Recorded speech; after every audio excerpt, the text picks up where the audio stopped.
আজ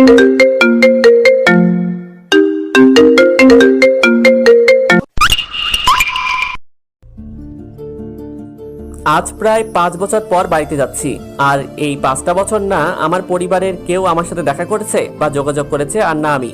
ভাবিনি কখনো আমাকে আবার আমার পরিবারের সম্মুখীন হতে হবে। তবু নিয়তি যখন যাকে যখন যেখানে দরকার তখন সেখানেই পাঠিয়ে দেয়, কারণ নিয়তি কোনো অজুহাত মারে না। আমার জীবনের যোগসূত্র আমি আজও বুঝতে পারিনি।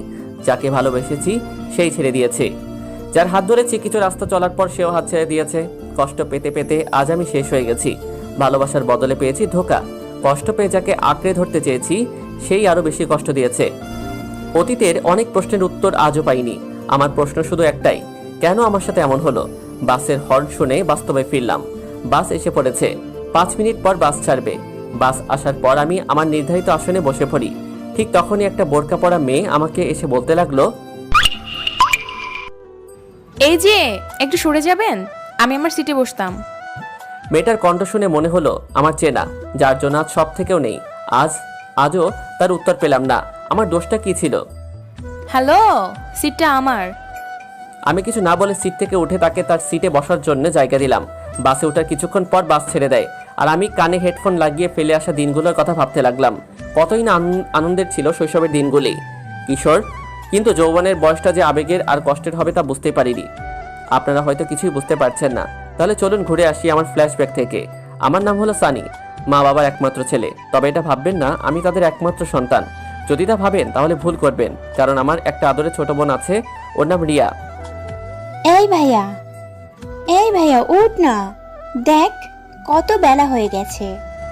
ওই যা এখান থেকে, সারাক্ষণ খালি মশার মতো কানের কাছে ঘ্যান ঘ্যান করা ছাড়া তোর আর কোনো কাজ নেই। কি? আমি মশা? দাঁড়া, তোর ব্যবস্থা করছি। তোর যা করার করে নে। এখন আমি তোর ভাবিদের সাথে ঘুমের মধ্যে রোম্যান্স করব। তোর রোম্যান্স বের করছি। এই বলে আমার উপর বিনা মেঘে বৃষ্টিপাত হতে লাগলো। এই তুই এটা কি করলি? আমার ঘুমটা কি তোর কি শত্রুতা করেছে যে এভাবে আমাকে ভিজিয়ে দিলি? কি করেছে তোর ঘুম? আমার যে 9টায় স্কুলে যেতে হবে সেটা তোর মনে নেই? তো যা, আমাকে কেন বলছিস? আজ তোর 3rd ইয়ারের রেজাল্ট দিবে, তোর মনে আছে? আরে এটা তো মনেই ছিল না। আজ যে কি হবে তা আল্লাহই জানে। তাই তাড়াতাড়ি ঘুম থেকে উঠে কোনো রকমে ফ্রেশ হয়ে বোনকে নিয়ে ওর স্কুলে রেখে আমি কলেজের দিকে যাই। কলেজে যাওয়ার পর কলেজের মাঠের মাঝে আসতেই কিছু একটার সাথে ধাক্কা খেয়ে পড়ে যাই। যে আমাকে ধাক্কা দিয়েছে তাকে যখনই কিছু বলতে যাব তখনই, ওই পোলা, দেখে চলতে পারিস না? চোখকে চাঁদে রেখে আসছিস? কেমন লাগে বলুন? নিজে ধাক্কা দিয়ে ফেলে দিল আমাকে। কোথায় সরি বলবে তা নয়, উল্টো আমাকে গালি দিচ্ছ। তাই আমি বলতে লাগলাম, ওই সেমনি আমার চোখ যেখানে থাকা সেখানে আছে, কিন্তু তোর চোখ মনে হয় কোনো ময়দার দোকানে রেখে আসছিস, যার কারণে আমার মতো একটা কিউট ছেলের সাথে ইচ্ছা করে ধাক্কা খেলি। আর এদিকে মাইয়া দেখি রেগে পাকা টমেটোর মতো হচ্ছে। মনে হলো টমেটো একটু খেয়ে দেখি, কিন্তু আমার দুর্ভাগ্য যে আমি টমেটো খাই না। ওই কি বললি? আমি তোর ইচ্ছা করে ধাক্কা মারছি, তাই না? এবার দেখ। এই বলে একটা ধাক্কা দিয়ে মাইয়া ওখান থেকে চলে গেল, আর আমি কিছুই করতে পারলাম না। যাই হোক, তারপর মাটি থেকে উঠে বান্দরদের খুঁজতে লাগলাম, কিন্তু একটাকেও খুঁজে পেলাম না। তাই মন করে ক্লাসের রুমের দিকে যেতেই দেখি সব কয়টা বাঁদর মোবাইলে কি যেন দেখছে, আর হাসতে হাসতে মাটিতে পড়ে যাচ্ছে। আমি মনে করলাম হয়তো কোনো ফানি ভিডিও দেখছে, তাই ওদের এই অবস্থা। ওদের কাছে যেতেই নাজবুল বলে উঠলো, কিরে মামা, তুই তো ফেমাস হয়ে গেলি। কেন রে, আমি এমন কি করলাম যে ফেমাস হয়ে গেলাম? আর তা আমি জানি না। কি করেছিস মানে? এই দেখ, কলেজের মাঠে তোর কত সুন্দর রোমান্টিক ভিডিও। তারপর ভিডিও দেখে তো আমার মাথায় হাত। এটা কিভাবে সম্ভব? কখন? কিভাবে? আমি ওই বদমাইশ মেয়েটাকে করলাম। তখনই মনে পড়লো, এই জন্যই তো বলি, যখন প্রথমে মেয়েটার সাথে ধাক্কা খেয়ে পড়ে যাই তখন কেন যেন মনে হচ্ছিল ঠোঁটের কোনো কিছুর ছোঁয়া পেয়েছিলাম। এখন এই ভিডিও বাড়ির কেউ দেখলে আমি শেষ। তাই ওদেরকে বললাম, দোস্ত তোরা ভিডিওটা ডিলিট করে দে, যদি বাড়ির কেউ দেখে তো আমি শেষ। এইসব আমাদের বলে লাভ নেই। এই ভিডিও কলেজের সবার কাছে লাইভ টেলিকাস্ট হয়েছে। কি বলছিস? ঠিকই বলছি, তোর ভাগ্যটা আজ বেশি ভালো, কারণ আমাদের মধ্যে শুধু তুই পরীক্ষায় পাস করেছিস। পরীক্ষা পাশ করেছি ভালো খবর, কিন্তু আজ যা হলো সেটা বাড়িতে জানলে আমি শেষ। তারপর মন খারাপ করে বাড়ির দিকে যাচ্ছি, আর ভাবছি আজকে যে কার মুখ দেখে ঘুম থেকে উঠেছি সব ওর জন্যে। একবার যদি ওর কাছে পাই তো দেখে নিতাম। যাই হোক, বাড়িতে এসে বাড়ির কলিং বেল বাজানোর কিছুক্ষণ পর আম্মু দরজা খুলে দিল। আমাকে আজ অন্য মানুষকে দেখে বলতে লাগলো, কি রে, আজ তোর কি কিছু হয়েছে? না কিছু হয়নি। ঠিক আছে, যা ফ্রেশ হয়ে আয়, খাবার দিচ্ছি। তারপর রুমে গিয়ে ফ্রেশ হতে যেই না বাথরুমের দরজা খুললাম, তখন বাথরুমের ভিতরে যে দৃশ্য দেখলাম তা দেখে একটা চিৎকার দিয়ে ওখানে জ্ঞান হারিয়ে ফেলি। আপনারা হয়তো এটা ভাবছেন আমি বাথরুমের ভিতর এমন কি দেখে জ্ঞান হারালাম। তাহলে শুনুন, আমি যেই না বাথরুমের দরজাটা খুললাম অমনি দেখি কলেজের ওই ডাইনি মেয়েটা আমার বাথরুমে রয়েছে। এই অবস্থায় আমি জ্ঞান হারাবো না তো কী করব, যদি তাও আবারও কোনো ডাইনি মাইয়া হয়। যাই হোক, যখন জ্ঞান ফিরল তখন দেখি বাড়ির সবাই আমাকে ঘুরে ঘুরে দেখছে। আমি কিছু বলতে যাব তখনই আম্মু বলতে লাগলো, কি রে বাদর, বাড়ির সবাইকে তেলাপোকা দেখিয়ে ভয় দেখাস, আজ নিজেই তেলাপোকা দেখে ভয়ে জ্ঞান হারিয়েছিস? এসব কি বলছো তুমি? আমি কখন তেলাপোকা থেকে জ্ঞান হারিয়েছি? আমি তো না খালা, উনি তো তেলাপোকা দেখে ভয় পায় নাই, ভয় পেয়েছে তেলাপোকাদের বিয়ে দেখে। ওই কী সব বাজে বাজে কথা বলছেন? আমি কখন এসব বললাম? আমি নিজে দেখলাম, আপনি যেই না বাথরুমের দিকে যাবেন তখনই তেলাপোকা আপনার মাথায় পড়ার সাথে সাথে জ্ঞান হারালেন। ওই সেমনি তোরে কিন্তু এখন। তুই চুপ থাক, তুই যে মিথ্যা বলছিস তা তোর অবস্থা দেখেই বোঝা যাচ্ছে। এখন ফ্রেশ হয়ে খেতে আয়। ঠিক আছে, আমি তো মিথ্যা বলছি, তবে একটা বিষয় মাথায় ঢুকছে না, এই মেয়েটাকে আর আমার রুমে বা কী করছে? ও, তুই তো বাড়িতে ছিলি না, সেই সময় সোয়া এসেছে। আরে বাবা, আমি তো ওর নাম শুনতে চাই নাই, বলছি যে এই মেয়েটার পরিচয় কি আর আমার রুমেই বা কী করে? আমাকে তো বলতে দিবি। এ হলো সোয়া, আমাদের দূর সম্পর্কের এক বোনের মেয়ে, এখানে থাকতে এসেছে। ও, তা কতদিনের জন্য এসেছে? ও এখানে তোদের কলেজে ভর্তি হয়েছে, তাই আজ থেকে এখানে তোর রুমে থাকবে। ও আচ্ছা, কি আমার সাথে আমার রুমে থাকবে মানে? হ্যাঁ, ও এই রুমে থাকবে, কিন্তু তুই যে এই রুমে থাকবি তাকে বললো আজ থেকে তুই উপরের রুমে থাকবি। এটা কোনো কথা হলো? আমি আমার রুমে না থেকে অন্য রুমে থাকবো? এত বড় অন্যায় কিন্তু সহ্য করবে না। এই মেয়েটা কি আর অন্য কোনো বাড়ি পেল না, একেবারে আমার বাড়িতে এসে আমার রুমটাই দখল করলো। তোর কোনো কথাই শুনবো না, আজ থেকে এই রুমে ছোঁয়া থাকবে। এই বলে চলে গেল। আর এদিকে মেয়েটা আমার দিকে তাকিয়ে হাসতেছে। তাই মেয়েটাকে বলতে লাগলাম, এই যে এত দাঁত বের করে হাসবেন না, তা না হলে দাঁতে পোকা ধরবে আর আপনার জামাইকে অন্যজন ভাগিয়ে নিয়ে যাবে। শকুনের দোয়ায় গরু মরে না। কি আমি শকুন? আমি শকুন নই, আপনি শকুন। তা না হলে আমার পিছনে পিছনে আমার বাড়িতে এসে আমার এই সুন্দর রুমটা দখল করতে পারতেন না। যে যাই বলো, রুমটা খুব পছন্দ হয়েছে। হায় খোদা, তুমি মনে মোর ঘর সহ উপর তুইলা নাও, যাতে এই ডাইনি মেয়েটা আমার ঘরে না থাকতে পারে। এই যে, কিছু কি আমাকে বললেন? এই মেয়েটার কান নাকি অন্য কিছু, যে মনের কথা শুনতে পারে নাকি? কই কিছু বলি নাই তো, তবে এখন বলবো। দেখুন, আমার রুমে থাকবেন ভালো কথা, তবে আমার রুমের কোনো কিছুতে হাত দিবেন না। সেটা পরে দেখা যাবে, কেবল তো রুমে ঢুকছি, পরেটা না হয় পরেই দেখা যাবে। দেখ, এসব ফালতু বদমেজাজি মেয়ে যে কোথা থেকে আসে। ওই, আপনি এখন জানতো, আপনার ফালতু কথা শোনার টাইম নেই এখন। যাচ্ছি, তবে যেটা বললাম সেটা যেন মনে থাকে। তারপর আমি উপরের রুমে এসে ফ্রেশ হয়ে খেয়ে বাইরে গেলাম বন্ধুদের সাথে আড্ডা দিতে। ওদের কাছে যেতেই রাফি বলতে লাগলো, কিরে, আজ এত তাড়াতাড়ি এখানে কেন? কেন আসতে পারি না নাকি? সেটা কখন করলাম? তুই তো এত তাড়াতাড়ি এখানে আসিস না, তাই বললাম আর কি। কি করবো রে ভাই, সবই কপাল, বুঝলি? কেন, কি হয়েছে? কি হয় না সেটা বল। কি হয়েছে সেটা তো বল। তাহলে শোন কি হয়েছে। এরপর ওদের সবকিছু বলতেই ওরা হাসতে শুরু করে। বলিস কি রে মামু, শেষ পর্যন্ত মেয়েটা তোর খালাতো বোন বের হলো আর প্রথম দিনেই তোর রুম দখল করেছে? তাহলে আর বলছি কি, একবার ভাব মেয়েরা সাহস কত। আরে ভাই, রাগ করিস না, কেবল তো তোর রুমটা দখল করেছে, 2 দিন পর দেখবি মনের ভিতরে যে ঘরটা আছে সেটাও দখল করবে। মানে কি বলছিস? আমি তো কিছুই বুঝতেছি না। আরে মামা, রাফি বলল মেয়েটার তুই তোরা দুজন তলে তলে প্রেম সাগরের পানি খাবি। No chance. যদি পারিস তোরা ওই মেয়ের প্রেমে পড়। আমি ওই মেয়ের প্রেমে পড়ে অকালে আমার ভবিষ্যৎ মেয়ের মাকে বিধবা করতে পারবো না। দেখিস, পরে নিজের কথা থেকে পাল্টি খাস না যেন। সেটা সম্ভব নয়, বুঝলি? এখন ওসব কথা রাখ, আর এটা বল তোদের খবর কি। তারপর ওদের সাথে আড্ডা দিয়ে রাত 9টার দিকে বাড়িতে আসি। বাড়িতে আসতেই আম্মু বলতে লাগলো, কি রে, এতক্ষণ কই ছিলি? বাড়ি থেকে বের হলে কি তুই বাড়ির কথা ভুলে যাস? এটা তুমি বলতে পারলে? আমি যখনই বাড়ি থেকে বাহিরে যাই সব সময় তোমাদের কথা মনে পড়ে। তোর ওইসব চাপাবাজি বন্ধ কর। অনেক শুনেছি তোর এইসব কথা। বাড়ির কাজ করতে করতে আমার কোমর ব্যথা ধরে গেল। তোমাকে কতদিন বলেছি একটা কাজের লোক রাখো, কিন্তু না। কাজের লোক রেখে কি হবে? ওই একটু কাজে হাতে হাত লাগাবে, কিন্তু আমার সাথে সারাদিন কে কথা বলবে? না, ব্যাপারটা দেখছি অন্যদিকে যাচ্ছে। কথার প্রসঙ্গটা পাল্টাতে হবে দেখছি। ঠিক আছে আম্মু, এখন থেকে তোমার সব কথা শুনবো, তার আগে খেতে দাও, খুব ক্ষুধা লাগেছে। তোর কথার কোনো বিশ্বাস নেই, তোকে বলেই বা কি হবে, আমি তোদের কি হই? যা ফ্রেশ হয়ে আয়, আমি খাবার দিচ্ছি। তারপর আমি ফ্রেশ হয়ে খেতে বসতেই আম্মু বলতে লাগলো, শোন বাবা, কাল থেকে তুই সোয়াকে সাথে করে তোদের কলেজে নিয়ে যাবি, নিয়ে আসবি। এই কথা শুনতেই ভাত আমার গলায় আটকে গেল। কোনো রকমে পানি খেয়ে আমি বলতে লাগলাম, তুমি তো জানো আমি আমার বন্ধুদের সাথে যাই, সেখানে ওনাকে মানে ওকে আমি কি করে নিয়ে যাব? আমি কোনো কিছু শুনতে চাই না, যেটা বলেছি সেটাই ফাইনাল। কি আর করব, এক বালতি রাগ নিয়ে রুমে এসে ঘুমিয়ে পড়লাম। পরের দিন ঘুম ভাঙলো একটা দুঃস্বপ্ন দেখে। স্বপ্নে দেখি ছোঁয়া আমাকে নদীর পানিতে আমাকে উঠাচ্ছে আর চুবাচ্ছে, যার ফলে আমি শ্বাস নিতে পারছি না। যখন ঘুম ভাঙলো তখন দেখি সত্যি আমি পানিতে পুরোপুরি ভিজে আছি, আর আমাকে ভিজিয়ে ছোঁয়া হাসতে শুরু করেছে। আমি রাগী লুক নিয়ে ছোঁয়ার দিকে তাকিয়ে বললাম, ওই আপনি আমাকে এভাবে ভিজিয়ে দিলেন কেন? ভিজিয়ে দিলাম কেন মানে? আমি আপনাকে ডাকতে আসলাম, কিন্তু আপনি ঘুমের মধ্যেই আমাকে জড়িয়ে ধরেছিলেন, তাই আপনাকে পানিতে ভিজিয়ে দিয়েছি। কি, আপনাকে আমি ঘুমের মধ্যে জড়িয়ে ধরেছি? এত বড় মিথ্যা কথা! আমি কি তাহলে মিথ্যা কথা বলছি? অবশ্য ধরবেন বা কেন, আপনার যা স্বভাব।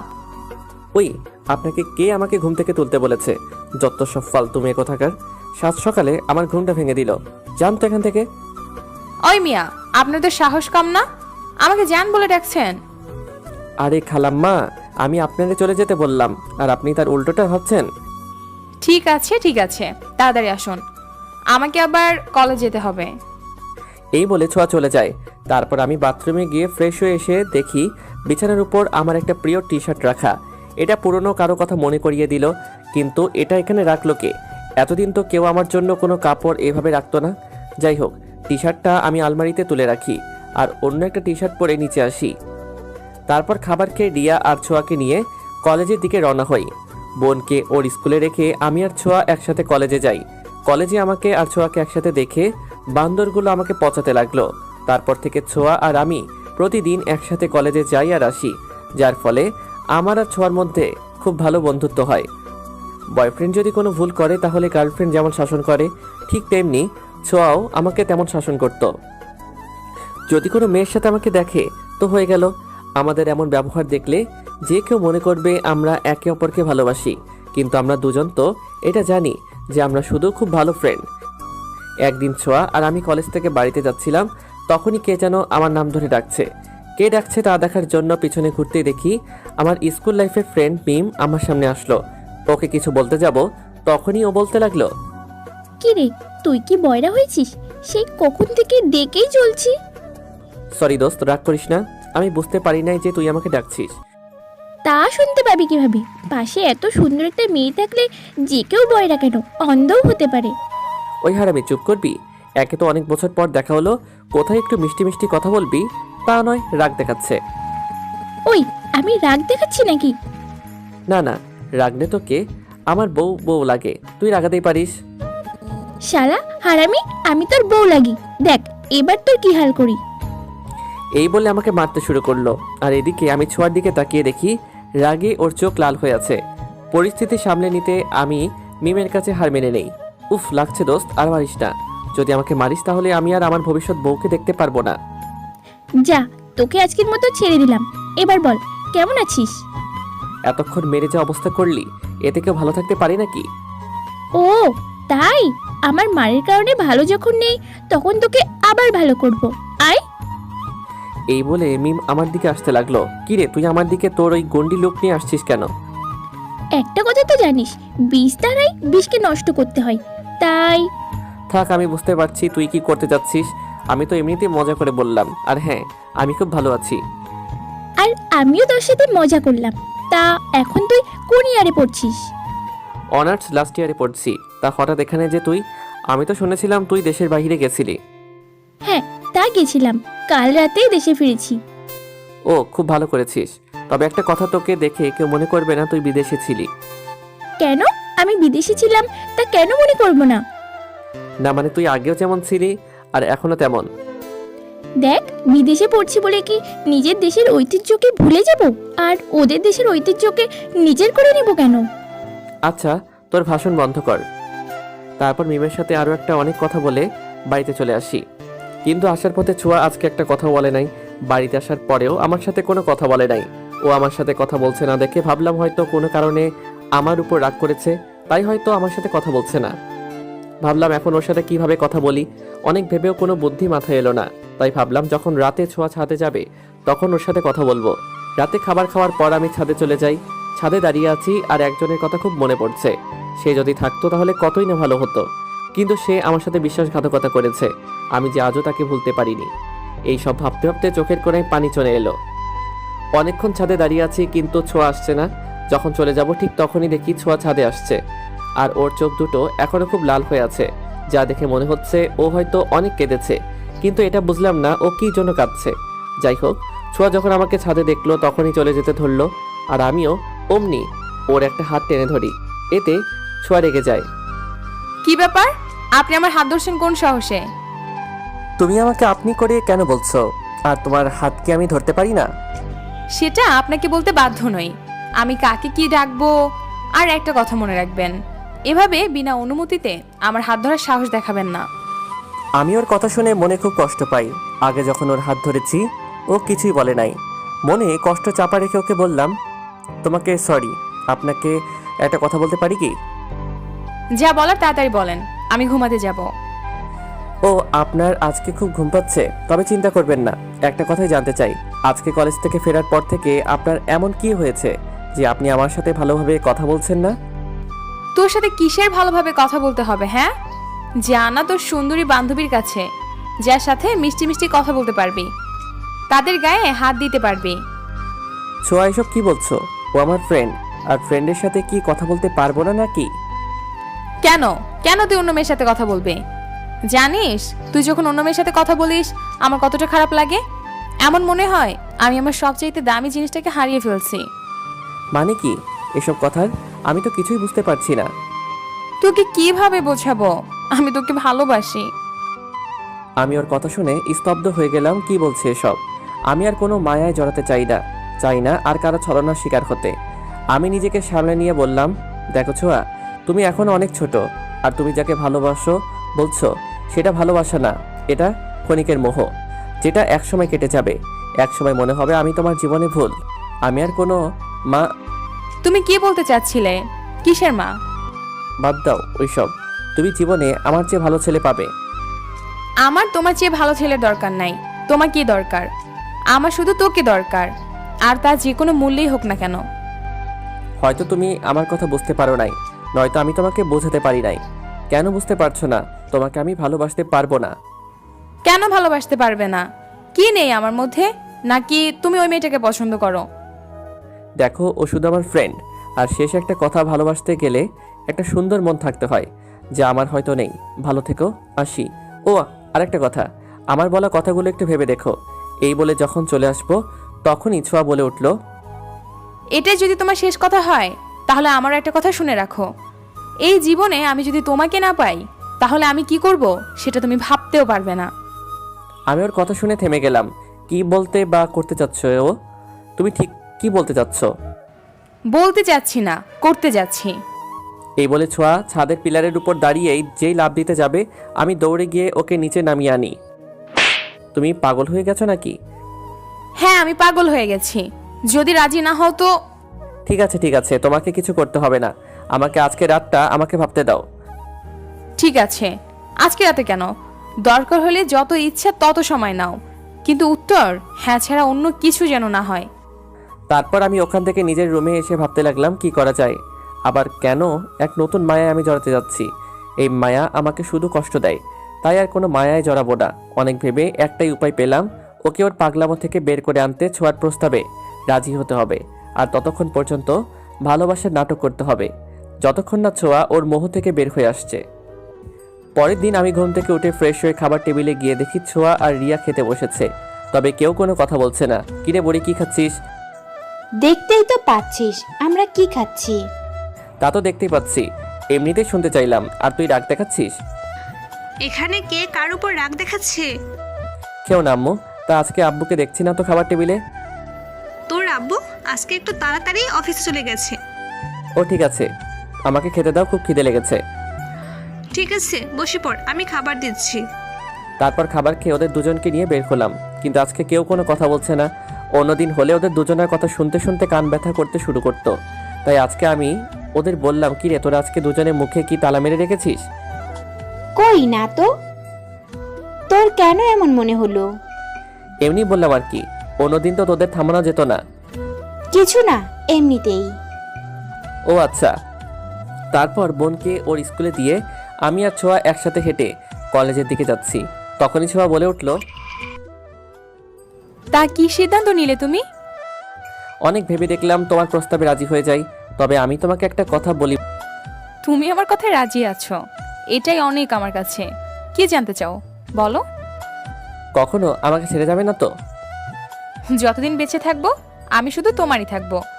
যতক্ষণ না মৃত্যু আমাকে তোমার থেকে আলাদা করছে, ততক্ষণ পর্যন্ত আমি তোমাকে ছাড়া অন্য কাউকে ভালোবাসবো না, বিয়েও করবো না। সত্যি তো? কখন আমাকে ছেড়ে যাবে না? হ্যাঁ, একসাথে 3 সত্যি। তবে আজ থেকে তোমাকে আমার সব কথা মেনে চলতে হবে। বোন, তুই আমাকে মাফ করে দে। ওই কি বললি? আমি তোর বোন? হ্যাঁ, তো তুমি তো আমার খালাতো বোন। উফ, বোন টোন তো আমি অনেক আগে ছিলাম, এখন আমি তোর বউ, বুঝলি? আমি কখন বিয়ে করলাম আমারই তো মনে নেই। কেন? আমি এখন তোর হবু বউ তো। তুই এখন একটু দয়া করে চুপ করে থাক, আর আমার কথাগুলো ভালো করে শুনতে থাক, আর তারপর না হয় ভেবে দেখ। এখন শোন আমার কথাগুলো, আজ থেকে সিগারেট খাওয়া বন্ধ। তোর এই বন্ধু বান্ধবগুলোর সাথে একদম মিশতে পারবি না, রাস্তায় কোনো মেয়ের দিকে তাকাতে পারবি না, 5 ওয়াক্ত নামাজ পড়তে হবে। আর আমি যখন রাগ অভিমান করব তখন তোকে তা ভাঙাতে হবে। কিভাবে কি করবে আমি জানি না, কথাগুলো মনে থাকবে তো? ওই কি হলো, কথা বলছিস না কেন? আমার কথা কি তোর কানে ঢুকছে না, নাকি এক কান দিয়ে ঢুকিয়ে অন্য কান দিয়ে বের করে দিয়েছিস? কি হলো, কথা বলছিস না কেন? আমার কিন্তু রাগ হচ্ছে। তুমি তো আমাকে চুপ করে থাকতে বললে। হায় খুদা, এ কাকে আমি ভালোবাসি? আমি চুপ করতে বলছি তো একদম চুপ করে থাকবি? কাকে আবার তুমি আমাকে ভালোবাসো? তোকে ভালোবাসাটাই আমার সবচেয়ে ভুল হয়েছে। এই তো ইন্টেলিজেন্ট গার্ল, একদিনে বুঝে গেছো তুমি ভুল মানুষকে ভালোবাসতে চলেছিলে। তাই একটা কথা বলি, কি? এক কাজ করো, আমার সাথে ব্রেকআপ করে আমার থেকে ভালো ছেলের সাথে প্রেম করো। না না, এটা হচ্ছে না সোনা। অনেক কষ্টে তোমাকে আমি রাজি করিয়েছি, এখন যদি তোমাকে আমি ছেড়ে দেই তাহলে সারা জীবন আমি কাকে জ্বালিয়ে খাবো? কাকে আবার? তোমার বরকে জ্বালাবে। ও তাই নাকি? হ্যাঁ। তাহলে অল্প একটু আগে কে যেন বললো ব্রেকআপের কথা? আরে আমিই তো বলেছি, যাতে তুমি কোনো ভালো ছেলেকে বিয়ে করে তার জীবনটা তেনা তেনা করে দিতে পারো। আমিও তো সেটাই করতে চাই। ওকে, তাহলে আজ থেকে ব্রেকআপ, কেমন? আরে আমাদের রিলেশনে তো একদিনও হয় নাই, আর তুমি বলছো এখনই ব্রেকআপ? তুমি এত বোকা কেন বলো তো? শুভ কাজে দেরি করতে নেই, এটা তুমি জানো না? দেখছো, আমি তো এটা জানতামই না। ঠিকই তো বলছো, শুভ কাজে দেরি করতে নেই। তাহলে আমি দেরি করছি কেন? আমিও তো সেটাই তোমাকে বলছি। তাহলে আজকেই আমাদের রিলেশনের শুরু, আর আজকেই শেষ। তাই? হ্যাঁ, আর দেখবে আমাদের এই লাভ স্টোরি একটা ইতিহাস হয়ে থাকবে। হ্যাঁ, আমিও চাই আমাদের লাভ স্টোরিটা ইতিহাস হয়ে থাক। আজকে তো আমাদের রিলেশনটা শুরু হয়েছে, তাই একটু আলাদাভাবে শেষ করবে, তাই তো? বাবু দেখছি খুব খুশি হয়েছে। যখন খুশি হয়েছে তাহলে এক কাজ করি, এখন সোজা কাজী অফিসে চলে যাই। না, হ্যাঁ। না না, এখন বিয়ে করব না, তার থেকে বরং তোমার সাথে আগে প্রেম করব। আরে তুমি না এক্ষুনি বললে তুমি ব্রেকআপ করবে? ভুল করে বলে ফেলেছি, এবারের মতো মাফ করে কলেজে চলো। তা তুমি বললেই হবে নাকি? তুমি যখন কাজী অফিসে যাবে না, তখন এক কাজ করি, কলেজে না গিয়ে সোজা বাড়িতে যাই। কেন, ক্লাস করবে না? না, বাড়িতে খুব গুরুত্বপূর্ণ একটা কাজ আছে। ও আচ্ছা, তা কি কাজ আছে বলা যাবে কি? হ্যাঁ, শুনতেই পারো। বাড়িতে গিয়ে খালা আর খালুকে বলবো আমরা একে অপরকে খুব ভালোবাসি, তাই তারা যেন আমাদের বিয়ে দিয়ে দেন। এসব তুমি কি বলছো? আমাকে কি অকালে বিধবা থুকু আমার বউকে বিধবা করতে চাও? ওই একদম বাজে কথা বলবি না। তুই যে আমাকে ভালোবাসিস না তা আমি জানি, তাই তোকে এখন আমি বিয়ে করব। আরে না, আমি তোমাকে খুব ভালোবাসি, অনেক আগে থেকে। তোমাকে একটু পরীক্ষা করে দেখলাম। আমার বিশ্বাস হয় না। সত্যি বলছি। তাহলে এখন আমাকে জড়িয়ে ধরো, তাহলে মানবো। হঠাৎ বাসটা ব্রেক করলো আর আমার ঘুম ভেঙে গেল। আর ফিরে এলাম অতীতের ভাবনা থেকে। বোরকা পরা মেয়েটা আমার কাঁধে মাথা রেখে ঘুমিয়ে আছে। বাস থামতেই সেও জেগে উঠলো। তখন কন্ট্রাক্টর বলল, বাস এখানে 20 মিনিটের জন্য থামবে, যার যা প্রয়োজন নিয়ে নিন। বোরকা পরা মেয়েটাকে আমার কেমন চেনা চেনা মনে হলো। বাস থামতেই মেয়েটা নিচে নামলো, আমিও নামলাম। নেমে দেখি মেয়েটা দোকান থেকে কিছু কিনলো। আমারও খিদে পেয়েছিল, তাই আমিও কিনলাম। বাস ছাড়তে 5 মিনিট বাকি, তাই মেয়েটা বাসের দিকে যাচ্ছিল। তখন আমি মেয়েটাকে বললাম, হ্যালো, এই যে বোরকাওয়ালি। মেয়েটা পিছনে তাকালো আর বলল, আমাকে ডাকছেন? হ্যাঁ। কেন? আসলে আপনাকে কেমন যেন চেনা চেনা মনে হচ্ছে। সব ছেলেরাই এইরকম বলে, মেয়ে পটানোর চেষ্টা করে। আরে আমি ওই রকম নই। আপনি আমার মুখ দেখেননি, তাহলে কেমন করে আমাকে চেনা চেনা মনে হয়? আপনার কণ্ঠটা আমার কাছে শুনে মনে হলো ঠিক ছো। যখনই কথাটা বলি মেয়েটা কেমন যেন ভয় পেয়ে গেল আর সাথে সাথে বাসে উঠে গেল। তারপর আমিও বাসে উঠে দেখি মেয়েটা মুখ থেকে কাপড় সরিয়ে পানি খাচ্ছে। কিন্তু মেয়েটা আমাকে দেখেনি। সেই চেনা মুখ, সে ভেবেছে আমি তাকে চিনতে পারবো না। কিন্তু সে জানে না সে যখন বাসে উঠেছে তখন থেকে আমি বুঝতে পেরেছি তুমি কে। নিখুঁত অভিনয় তোমার, সেদিন বুঝতে পারিনি, কিন্তু আজ বুঝতে পেরেছি। তোমার এই অভিনয়ের জন্য আজ আমার সব থেকেও কিছু নেই। আমি চাইলে আমিও প্রতিশোধ নিতে পারতাম, কিন্তু নেইনি। কারণ কিছু প্রতিশোধ সময়ের উপর ছেড়ে দিতে হয়। সময় একদিন ঠিকই প্রতিশোধ নিবে। আমি গিয়ে সিটে বসলাম আর সেই দিনের কথা ভাবতে লাগলাম, যেদিন ছোঁয়া আমাকে প্রথম জড়িয়ে ধরেছিল। আর পাগলামিগুলো মনে মনেই হেসে উঠলাম। আজও প্রশ্ন রয়ে গেছে, সেটা ভালোবাসা ছিল না অন্য কিছু। আজও মনে আছে সেই দিনটা। আমি যখন বাসের মেয়েটার দিকে তাকালাম ঠিক তখনই সে বলল, দেখুন, লাইন মারার একদম চেষ্টা করবেন না, আমি বিবাহিতা। কথাটা শুনে আমি মুচকি হাসলাম আর বাইরের প্রকৃতি দেখতে লাগলাম। সূর্য এখন পশ্চিম আকাশে ঢলে পড়ছে। কয়েক ঘন্টা পরেই সে অস্ত যাবে আর রাতে আসবে, যেটা আমার জন্য কষ্টের। জানালা দিয়ে দেখছি সবকিছু কেমন যেন পিছনের দিকে যাচ্ছে আর বাস সবকিছু ফেলে সামনের দিকে এগিয়ে যাচ্ছে। যে মেয়েটা বোরকা পরে আমার পাশে বসে আছে সে ভেবেছে আমি তাকে চিনতে পারবো না। আমি তার ধারণাটাই ঠিক রাখতে চাই। সে স্বামীর সংসার নিয়ে সুখে আছে, থাক না। আমি আর তার মাঝে ঢুকতে চাই না। আমি না হয় অতীত নিয়ে থাকি। আজ থেকে 5 বছর আগে যখন ছোঁয়া আমার জীবনে এসে আবারও ভালোবাসতে শিখিয়েছিল, আবার বাঁচতে শিখিয়েছিল, তখন এটা ভাবিনি যে আমার জীবন এভাবে পাল্টে যাবে। চলুন আবার অতীতে ফিরে যাই। ওই, একদম বাজে কথা বলবি না। তুই যে আমাকে ভালোবাসিস না তা আমি জানি, তাই তোকে এখন আমি বিয়ে করব। আরে না, আমি তোমাকে খুব ভালোবাসি, অনেক আগে থেকে। তোমাকে একটু পরীক্ষা করে দেখলাম। আমার বিশ্বাস হয় না। সত্যি বলছি। তাহলে এখন আমাকে জড়িয়ে ধরো, তাহলে মানবো। কি আর করা, বাধ্য হয়ে ওর শর্ত মানতে হলো। সেই সাথে ওর মাথা থেকে বিয়ের ভূত নামিয়ে ওর সাথে কথা বলতে বলতে কলেজে চলে আসলাম। ছোঁয়া ওর ক্লাসে চলে গেল আর আমি বন্ধুদের কাছে গেলাম। ওদের কাছে যেতেই রাফি আমার দিকে তাকিয়ে বলে উঠল, জানিস নাজমুল, আজকাল দেখি লিপস্টিকের দাম মনে হয় কমে গেছে। কি বলছিস তুই মামা? লিপস্টিকের দাম কমলে আমাকে আর আমার বাবার পকেট মারতে হবে না, কিন্তু তুই হঠাৎ করে কেন বললি যে লিপস্টিকের দাম কমে গেছে? তুই কি কারোর জন্য কিনেছিস নাকি? আরে ভাই, আমি কেন কিনতে যাব? দেখছিস না, যারা লিপস্টিক নামক বস্তুর সাথে আশেপাশে যায় না, তাদের শার্টেও এখন লিপস্টিক লেগে থাকে। আরে শালা, লিপস্টিকের কাছে কেন? মেয়েদের কাছে গেলেও তো লাগতে পারে ফ্রিতে। ওই তোরা লিপস্টিক নিয়ে গবেষণা করছিস নাকি? আমি তো তোদের কথা কিছুই বুঝতে পারছি না। হ্যাঁ, আমিও তো কিছুই বুঝতেছি না। আমি তো রাফির কথাই তাল মিলাচ্ছি শুধু। শালা, তুই অন্ধ নাকি? দেখতে পাচ্ছিস না আমাদের পিওর সিঙ্গেল ভাই শানির সাথে কত সুন্দর করে ঠোঁটের লিপস্টিক মার্ক রয়েছে? আরে শালা, আমি তো আগে দেখি না এটা। তুই দেখবি কি করে? তুই তো কানা। এসব দেখতে গেলে ফরমালিন মুক্ত চোখ থাকতে হয় রে পাগলা, যা সবার থাকে না। হ্যাঁ, আমি তো ভুলে গেছিলাম, তোর চোখ তো আর সাধারণ চোখ নয়, একেবারে খাঁটি লুইচার চোখ। ওই বেটা, আমাকে লুচ্চা বলবি না।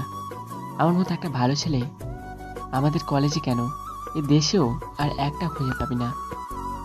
ওই তোরা দুই মানিক জোড়াই খুব ভালো, একমাত্র আমি লুচ্চা।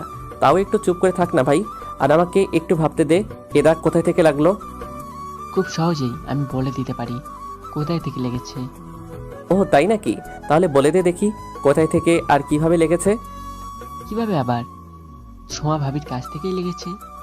দেখ কি যে বলিস। তখনই মনে পড়লো, আরে আসার সময় তো ছোঁয়া আমাকে জড়িয়ে ধরেছিল, কোথাও এমনটা নয় তো? তখনই ছোঁয়া ইচ্ছে করে এমনটা করেছে। হ্যাঁ এটাই হবে। তাই তো বলি, যখন আমাকে ছেড়ে দিল তখন কেন বারবার হাসছিল, আর লোকজন আমাকে কেন ঘুরে ঘুরে দেখছিল। কি লুচ্চা মেয়ে রে বাবা, এইভাবে আমার মান সম্মান একেবারে কালার করে দিল। কিরে, কথা বলিস না কেন? নাকি রোম্যান্সের স্বপ্নের দুনিয়া হারিয়ে গেলি? তোর বাজে কথা বন্ধ কর। এবার মনে পড়েছে কিভাবে আমার শার্টে এ দাগ লেগেছে। তারপর ওদের শুরু থেকে শেষ পর্যন্ত সব কথা খুলে বলি। তা তো বুঝলাম, কিন্তু তুই যে ওকে বোঝানোর জন্য এখন নাটক করছিস, কিন্তু ও যদি তোকে সত্যি ভালোবেসে থাকে তখন কি করবি? সত্যি তো, যদি এমনটা হয় তাহলে কি করব সেটা তখন দেখা যাবে। তারপর আমরা ক্লাস করে বাড়িতে চলে আসি। এরপর থেকে ছোঁয়া আমার উপর কথায় কথায় রাগ অভিমান করে, আর ওর রাগ অভিমান ভাঙাতে আমার খুব ভালো লাগতো। সবসময় আমাকে শাসন করতো, এটা করা যাবে না, ওটা করা যাবে না, আজ এখানে বেড়াতে যাবে, কাল ওখানে যাবে, এই সেই। আর এসবের মাঝে আমি যে কখন ওকে ভালোবেসে ফেলেছি বুঝতেই পারিনি। আর যখন একবার ভালোবেসে ফেলেছি তাহলে ওকে সব সত্যি কথা বলে দিয়ে আমার মনের কথাটা বলবো, কিন্তু কিভাবে বলবো তা বুঝতে পারছি না। তাই নাজমুলের কাছে একটা আইডিয়া চাইতেই ও বলল, তোর জন্মদিন কবে যেন? এই তো ফেব্রুয়ারি মাসের 19 তারিখে। কিন্তু কেন রে, এটা দিয়ে কি করবি? তাহলে এক কাজ কর, ওই দিন তুই ওকে সব সত্যি কথা বলে দিয়ে মাপ চাইবি, আর সেই সাথে তোর মনের মধ্যে ওর জন্য জমে থাকা ভালোবাসা কথা বলে দিবি। প্রথমে হয়তো ও তোকে একটু ভুল বুঝবে, তবে তুই যদি ওকে সত্যি কথাগুলো বলে দিস তাহলে তোকে মাফ করে দিবে, কারণ ও তো তোকে ভালোবাসে, তাই না? হ্যাঁ তুই ঠিক বলেছিস। আমি ছোঁয়াকে ওই দিন সব সত্যি বলে দিয়ে সবকিছু নতুন করে আবার শুরু করব। তাই কর। তোকে অনেক ধন্যবাদ দোস্ত। ওই হারামি, এটাও জানিস না বন্ধুদের মধ্যে এই ধন্যবাদ কথাটা বেমানান। সরি দোস্ত। তারপর দেখতে দেখতে আমার জন্মদিন চলে আসলো। আজকে রাতটা কেটে গেলে কালকে সকালে ওকে আমি আমার মনের কথা বলবো। এটা ভাবতেই কেমন যেন ভালো লাগছে। যাই হোক, রাতে খাবার খেয়ে ঘরে শুতে যাব, তখনই ছোঁয়া আমার কাছে এসে বলল, বাবু, তোমাকে একটা কথা বলবো, কথা দাও তুমি রাখবে? তুমি এভাবে বলছো কেন? বলো কি বলবে। বলেছিলাম কি, আজ রাত 12টার দিকে একটু আমার রুমে আসতে পারবে? কি বলছো? এত রাতে তোমার রুমে যদি যাই আর তা যদি বাড়ির কেউ দেখে তো বুঝতে পারছো কি হতে পারে। কেউ দেখবে না। কিন্তু কোনো কিন্তু নয়, তোমাকে আসতেই হবে। যদি না আসো তাহলে আমি এটা মনে করব যে তুমি আমাকে একটু ভালোবাসো না। এটা আবার কেমন কথা? আমি তোমার কোনো কথা শুনতে চাই না। তুমি ঠিক সময় আমার রুমে চলে আসবে, এটাই ফাইনাল। বাই। তারপর ছোঁয়া ওর রুমে যায় আর আমি আমার রুমে চলে আসি। এখন আমি ঘড়ির দিকে তাকিয়ে আছি, কখন রাত 12টা বাজবে আর শুরু হবে এক নতুন অধ্যায়। আজ ছোঁয়াকে আমার মনের কথা বলে দেব আর শুরু করব এক নতুন অধ্যায়। কিন্তু এই নতুন অধ্যায় যে আমার জীবন পুরো বদলে দিবে তা আমার জানা ছিল না। শালার সময়ও দেখছি আজকে খুব ঘিরে যাচ্ছে, যেতেই চাচ্ছে না। একদিকে ঘুম পাচ্ছে আর একদিকে মহারানীর হুকুম তালিম হয়েছে। অবশেষে আমার প্রতীক্ষার অবসান ঘটল। ঘড়িতে তাকিয়ে দেখি রাত 12টা বাজতে আরও 5 মিনিট বাকি। তাই নিজের রুম থেকে বের হয়ে খুব সাবধানে ছোঁয়ার রুমের কাছে আসি। ওর রুমে ঢোকার আগে দেখে নিলাম কেউ আবার আমাকে যেন না দেখে, তাহলে আমার এই রাত 12টা আমার জীবনে 12টা বাজিয়ে দিবে। তারপর ওর রুমে ঢুকতেই ছোঁয়া আমাকে পিছন থেকে জড়িয়ে ধরে। প্রথমে একটু ভয় পেলেও পরে নিজেকে সামনে নিয়ে বলি, কি করছো? কেউ এভাবে দেখলে আমাদের দুজনের খুব সমস্যা হবে। কেউ দেখতে পারবে না, আমি দরজা লাগিয়ে দিয়েছি। ঠিক আছে, এবার বলো কি জন্যে আমাকে এখানে রেখেছো, তাড়াতাড়ি বলো, আমার খুব ঘুম পাচ্ছে। তা বলবো, কিন্তু আগে তোমার চোখ বন্ধ করো। চোখ আবার কি জন্য বন্ধ করব? বন্ধ করতে বলছি, আগে চোখ বন্ধ করো। তারপরে আমি চোখ বন্ধ করি। 1 মিনিট পর চোখ খুলতে বলল। আমি চোখ খুলে যেন আকাশ থেকে পড়লাম। এটা আমি কি দেখছি? নিজেকে সামনে নিয়ে বললাম, এসব কি? তুমি আমার সামনে এসব পড়ে আছো কেন? কেন, তোমার ভালো লাগে নাই? আমি তো আজকে তোমাকে তোমার জন্মদিনে সব থেকে আলাদা 2টা উপহার দিব। একটা এখন দিব আর একটা কাল সকালে দিব, যা তুমি চাইলেও কোনোদিন ভুলতে পারবে না। তুমি যে কি বলো না, কিছুই বুঝতে পারি না। বুঝতে পারছো না? ঠিক আছে, বুঝাচ্ছি। এই বলে ছোঁয়া আমাকে বিছানায় ধাক্কা দিয়ে ফেলে দেয়। আর বাকিটা ইতিহাস। ছোঁয়া, তুমি সত্যি বলেছিলে, এটা ছিল আমার জীবনের সবচেয়ে বড় উপহার, যা আমার জীবন পুরো পাল্টে দিয়েছে। তোমার দ্বিতীয় উপহার। পরের দিন সকালে যখন ঘুম ভাঙলো তখন আমি দেখি বাড়ির সবাই আমার দিকে চোখ লাল করে তাকিয়ে আছে, আর ছোঁয়া শুধু কেঁদেই যাচ্ছে। ওর দিকে তাকিয়ে আমি যেন আকাশ থেকে পড়লাম, কারণ ওর শরীরে অমানসিক অত্যাচারের দাগ লেগে আছে। কিন্তু আমার যতদূর মনে আছে, আমি যখন ওর সাথে রাতে ছিলাম ও তো সম্পূর্ণ ঠিক ছিল। তাহলে আমি ছোঁয়াকে কিছু বলতে যাব, তখনই আব্বু বলে উঠল, ছোঁয়ার সাথে এসব তুই কি করেছিস? আমি আবার কি করেছি ওর সাথে? আর ছোঁয়া, তোমার এই অবস্থা কি করে হলো? উত্তরে ছোঁয়া যা বলল তাতে আমি আকাশ থেকে পড়লাম। আমার এই অবস্থা কি মানে আপনি আমাকে বলছেন? রাতে খুব ভালো মানুষের মতো আমাকে ঘুম থেকে তুললেন, কি যেন একটা কথা বলবেন বলে, কিন্তু তারপর আপনি সারা রাত আমাকে জোর করে ছিঁড়ে ছিঁড়ে খেয়েছেন। আমি যাতে কারোর সাথে সাহায্য না নিতে পারি সেজন্য আমার মুখটা পর্যন্ত বন্ধ করে দিলেন, আর এখন সাধু সাজছেন। ছোঁয়া, তুমি এসব কি বলছো? তুমি আমাকে... ছি, তুই এতটা খারাপ হয়েছিস? তুই কিভাবে এই ফুলের মতো মেয়েটার সাথে এসব করতে পারলি? আব্বু, আমি মানছি যে ওর আর আমার মধ্যে কিছু হয়েছে, তবে সেটা আমি করতে চাই নাই। ছোঁয়াই তো আমাকে...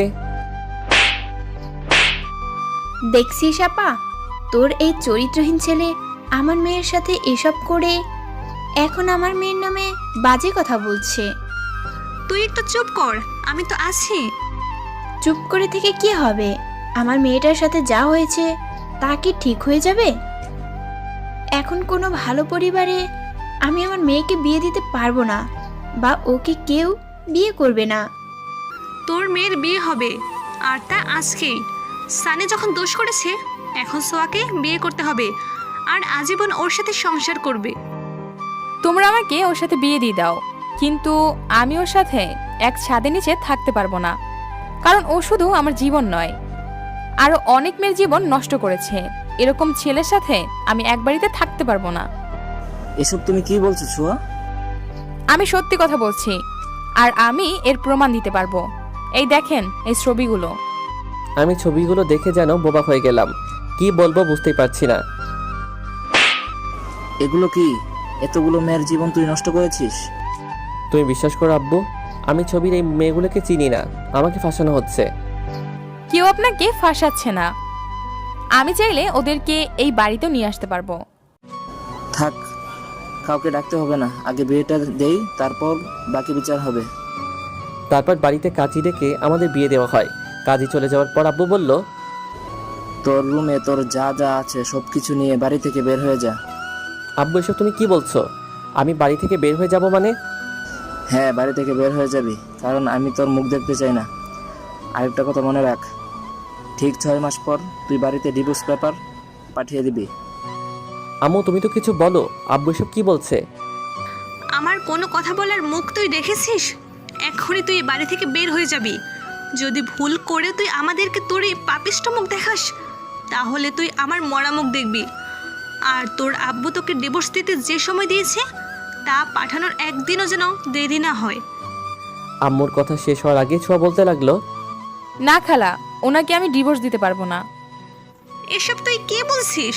যে তোর জীবনটা নষ্ট করলো, তার সাথে মিথ্যা সম্পর্কে জড়িয়ে থাকবি? কি করব খালা, মেয়েদের জীবনে তো বিয়ে একবারই হয়, অনেকেই দ্বিতীয় বিয়ে করে। তবে আমি তা করতে পারবো না, আর তার সাথে থাকতেও পারবো না। ঠিক আছে, তুই যা ভালো মনে করিস। আর তুই এখনো এখানে দাঁড়িয়ে আছিস? বের হয়ে যা। ঠিক আছে, চলে যাচ্ছি। তবে যাওয়ার আগে আমি একবার ছোঁয়ার সাথে আলাদাভাবে একটু কথা বলতে চাই। ঠিক আছে, আপনি আমার সাথে আসুন। তারপর ওর রুমে গিয়ে আমি বললাম, ছোঁয়া, তুমি আমার সাথে এটা কি করলে? আমি এমন কি করেছিলাম যার কারণে আমাকে আমার পরিবার থেকে আলাদা করলে? আমার চরিত্রে মিথ্যা দাগ লাগিয়ে দিলে কেন? এই ভালোবাসা ছিল তোমার? আমি জানতাম তুই এই কথাগুলো আমাকে বলবি, তাই সবকিছু গুছিয়ে রেখেছি। এই খামটা রাখ, এখানে এমন কিছু আছে যা দেখে তুই তোর সব প্রশ্নের উত্তর পাবি। আর কি যেন বলি? ভালোবাসা। হ্যাঁ, তোকে আমি খুব ভালোবাসি। তোর জন্য নিজের জীবনটা দিতেও পিছুপা হব না। তাই তো কাল রাতে আমি আমার সবচাইতে দামি জিনিসটা তোকে তোর বার্থডেতে উপহার দিয়েছি। কিন্তু তোকে ভালোবাসার আগে তোর সাথে ভালোবাসার অভিনয় করেছি। তবে অভিনয় করতে করতে কখন যে তোকে ভালোবেসে ফেলেছি তা নিজেই বুঝতে পারি নাই। কিন্তু তুই এটা কথা কি জানিস? আমি তোকে যতটা ভালোবাসি ঠিক ততটাই ঘৃণা করি। প্রথমে আমি বুঝতে পারছিলাম না আমি ঠিক কি করব।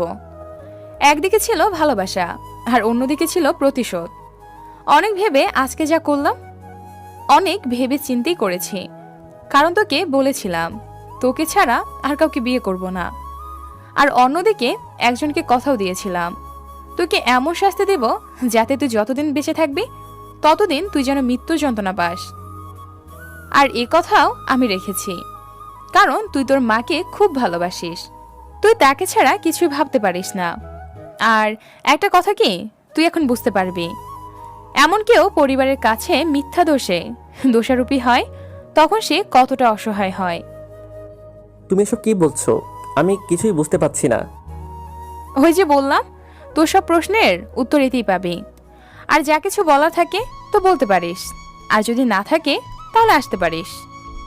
না, আমার কিছু বলার নেই। যে বাড়িতে কেউ তাদের ছেলেকে আজও চিনতে পারলো না, বাড়ি থেকে বের করে দিতে পারে, সেখানে থাকার চেয়ে না থাকাই অনেক ভালো। তবে যাওয়ার আগে একটা কথা বলছি, জানি না এখানে এমন কি কারণ আছে যার জন্য আমার সাথে এমন করলে। যদি এখানে তেমন কিছু না থাকে, মানে যে কারণটা এখানে আছে বলছো তা যদি মিথ্যা হয়, তবে তুমি তোমার জীবনে সবচাইতে বড় ভুল করলে, যার মাসুল তোমাকে সারা জীবন দিতে হবে।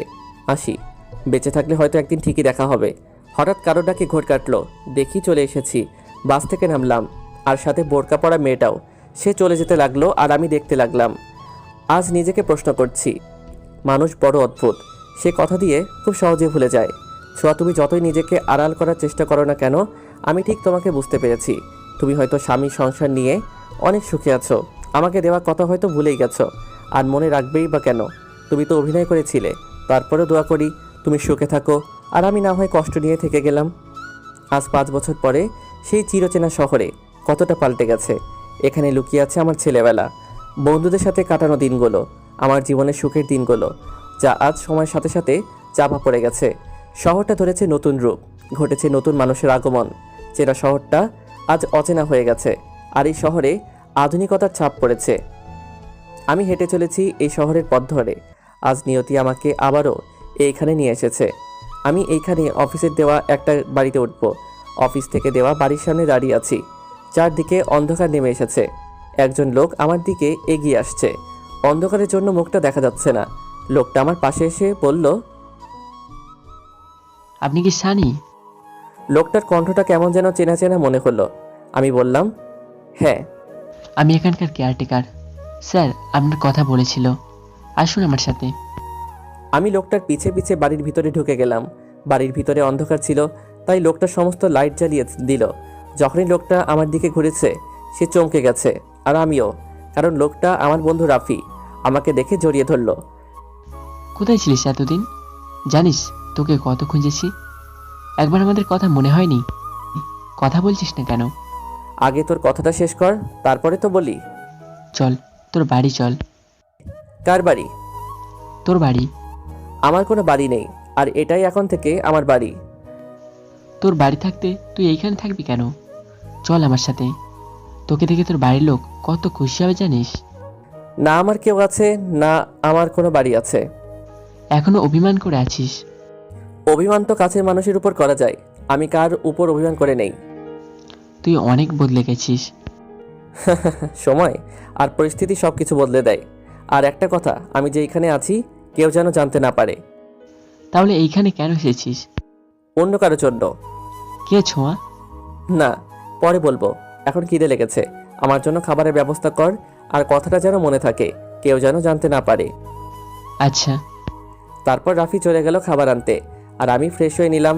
আমি আর রাফি একসাথে খাবার খেলাম। রাফি বলল আজ আমার সাথে আড্ডা দিবে। রাতে আমি আর রাফি ছাদে বসে আছি, তখন রাফি বলল, বললি না তো কার জন্য এসেছিস? এখানে ফিরে আসার ইচ্ছা আমার কোনোদিনই ছিল না, কিন্তু 6 বছর আগের করা ভুল শুধরানোর জন্য ফিরে আসতে হলো। কিসের ভুল, আর কার সাথে করেছিস? নীলিমা। এই নীলিমা আবার কি? আমার প্রথম ভালোবাসা। প্রথম ভালোবাসা মানে? আমি কিছুই বুঝতে পারছি না। আমার আর নীলিমার দেখা হয় তখন আমি সবেমাত্র ইন্টারে পড়ছি। তোরা তো জানিস আমি ইন্টার আমার মামার বাড়ি থেকে করেছি। হ্যাঁ জানি। তা নীলিমার সাথে তোর পরিচয় হলো কেমন করে? নীলিমা তখন 10ম শ্রেণীতে পড়তো। তখন আমাদের কথা হতো না, কিন্তু রোজ দেখা হতো। আমি অনেকবার চেষ্টা করেছি কথা বলতে, কিন্তু পারিনি। আর এসএসসি পরীক্ষা শেষে ও নিজেই একদিন আমার সাথে কথা বলতে আসে। তারপর আমাদের রোজ কথা হতো। আমাদের সম্পর্ক ধীরে ধীরে ভালোবাসায় রূপ নিতে থাকে। আমার ইন্টার পরীক্ষার পর আমি ওকে প্রপোজ করি। আমি জানতাম না ও আমাকে ভালোবাসে কিনা। প্রপোজের বদলে ও আমাকে চড় মারে। কেন? ও কি তোকে পছন্দ করতো না? আরে না, ও আমাকে পছন্দ করতো। তাহলে তোকে চড় মারলো কেন? কারণ আমি ওকে আই লাভ ইউ বলতে 2 বছর লেগেছিল। আমার কথা শুনে রাফি হাসতে থাকে। তা তোদের সমস্যা হলো কোথায় যে ব্রেকআপ করলি? 2 বছর আমরা ভালোভাবেই ছিলাম। আমি তখন ইন্টার 2য় বর্ষে ছিলাম আর ও 1ম বর্ষে। আমাদের ভালোবাসায় কোনো কমতি ছিল না, কিন্তু কিন্তু কি? এক কালো ছায়া এসে আমাদের মাঝে সব কিছু বদলে দেয়। আমাদের ভুল বুঝিয়ে সব কিছু তছনছ করে দেয়, যা আমি সহ্য করতে পারিনি। যার কারণে আমি বাড়ি ফিরে আসি আর এইখানেই ভর্তি হই। তারপর কি হয়েছিল? অনেক বছর পরে আজ জানতে পারলাম আমি ভুল ছিলাম। আমাদের সম্পর্ক ভাঙার জন্য মিথ্যে নাটক সাজানো হয়েছিল আর আমরা ওইখানে ফেসে যাই। কিছুই বুঝলাম না। আমি আমার জীবনের সমীকরণ আজও বুঝতে পারিনি। তুই আর কি বুঝবি? অনেক রাত হয়েছে, আমি এখন ঘুমাবো। আচ্ছা, আমি তাহলে যাই, কাল কথা হবে। রাফি চলে যাচ্ছিল, তখন আমি বললাম, কথাটা যেন মনে থাকে। কোন কথা? আমি যে এইখানে আছি কেউ যেন জানতে না পারে। Okay bro. রাফি চলে গেলে আমি ঘুমানোর চেষ্টা করলাম। সকালবেলা পাখিদের ডাকে ঘুম ভাঙে। চারদিকে আকাশটা পরিষ্কার হয়ে গেছে, সূর্য উদয় হচ্ছে। এই শহরের সকালটা আমার বড্ড চেনা, কারণ এইখানে কাটিয়েছি জীবনের অনেকগুলো বছর।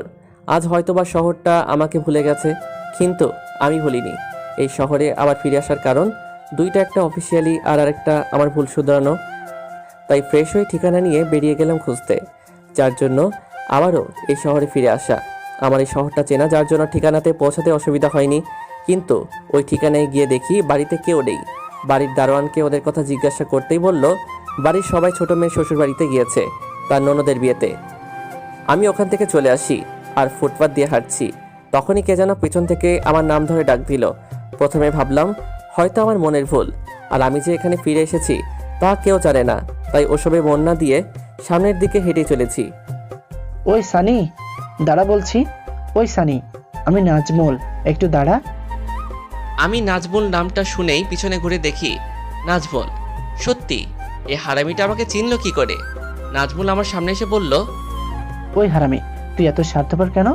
তোকে কোথায় না কোথায় খুঁজেছি, আর তুই দিব্যি ঘুরে বেড়াচ্ছিস। আরে ভাই থাম থাম একটু। এত প্রশ্ন একসাথে করলে আমি কোনটার উত্তর আগে দিব আর কোনটা পরে দিব?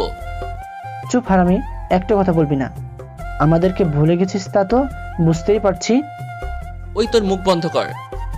আমার কথা বাদ দে, তুই তো এখন তোদের বাড়িতে যাবি, তাই তো? সরি ভাই, তুই হয়তো ভুলে গেছিস, বর্তমানে আমার নিজের বলতে কোনো বাড়ি নেই। তবে অফিস থেকে থাকার জন্য যে বাড়ি দিয়েছে এখন সেখানে যাব। কি বলছিস তুই? তুই তোদের বাড়িতে যাবি না মানে? আর তোর বাবা মা নিজেদের ভুল বুঝতে পেরেছে? তো আমি কি করব? আর একটা কথা মনে রাখ, আমার কোনো বাবা মা নেই আর নেই কোনো বাড়ি। দেখ, যা হবার তো হয়ে গেছে। আর ছোঁয়া? হ্যাঁ জানি, ও ওর স্বামী সংসার নিয়ে সুখে আছে। আর তুই যেটা ভাবছিস? আরে বাদ দে না, বেশি কথা বললে কিন্তু আমি চলে যাব। চল আমার সাথে। কোথায়? আমার বাড়িতে, ওইখানে রাফি অপেক্ষা করছে। তার মানে রাফি জানে তুই এসেছিস আর আমাকে বললো না? আমি মানা করেছি, এখন চল তো, অনেক দিন আড্ডা দেই না। তারপর আমি আর নাজমুল আমার অফিস থেকে দেওয়া বাড়িতে গেলাম। সেখানে দেখি রাফি আমার জন্য অপেক্ষা করছে। তিনজনে আড্ডা দেওয়া শুরু করলাম। তখন রাফি বলল, সানি, তুই নীলিমার কথাটা পুরো বলিসনি। নীলিমাটাকে? তারপর নাজমুলকে সব বললাম।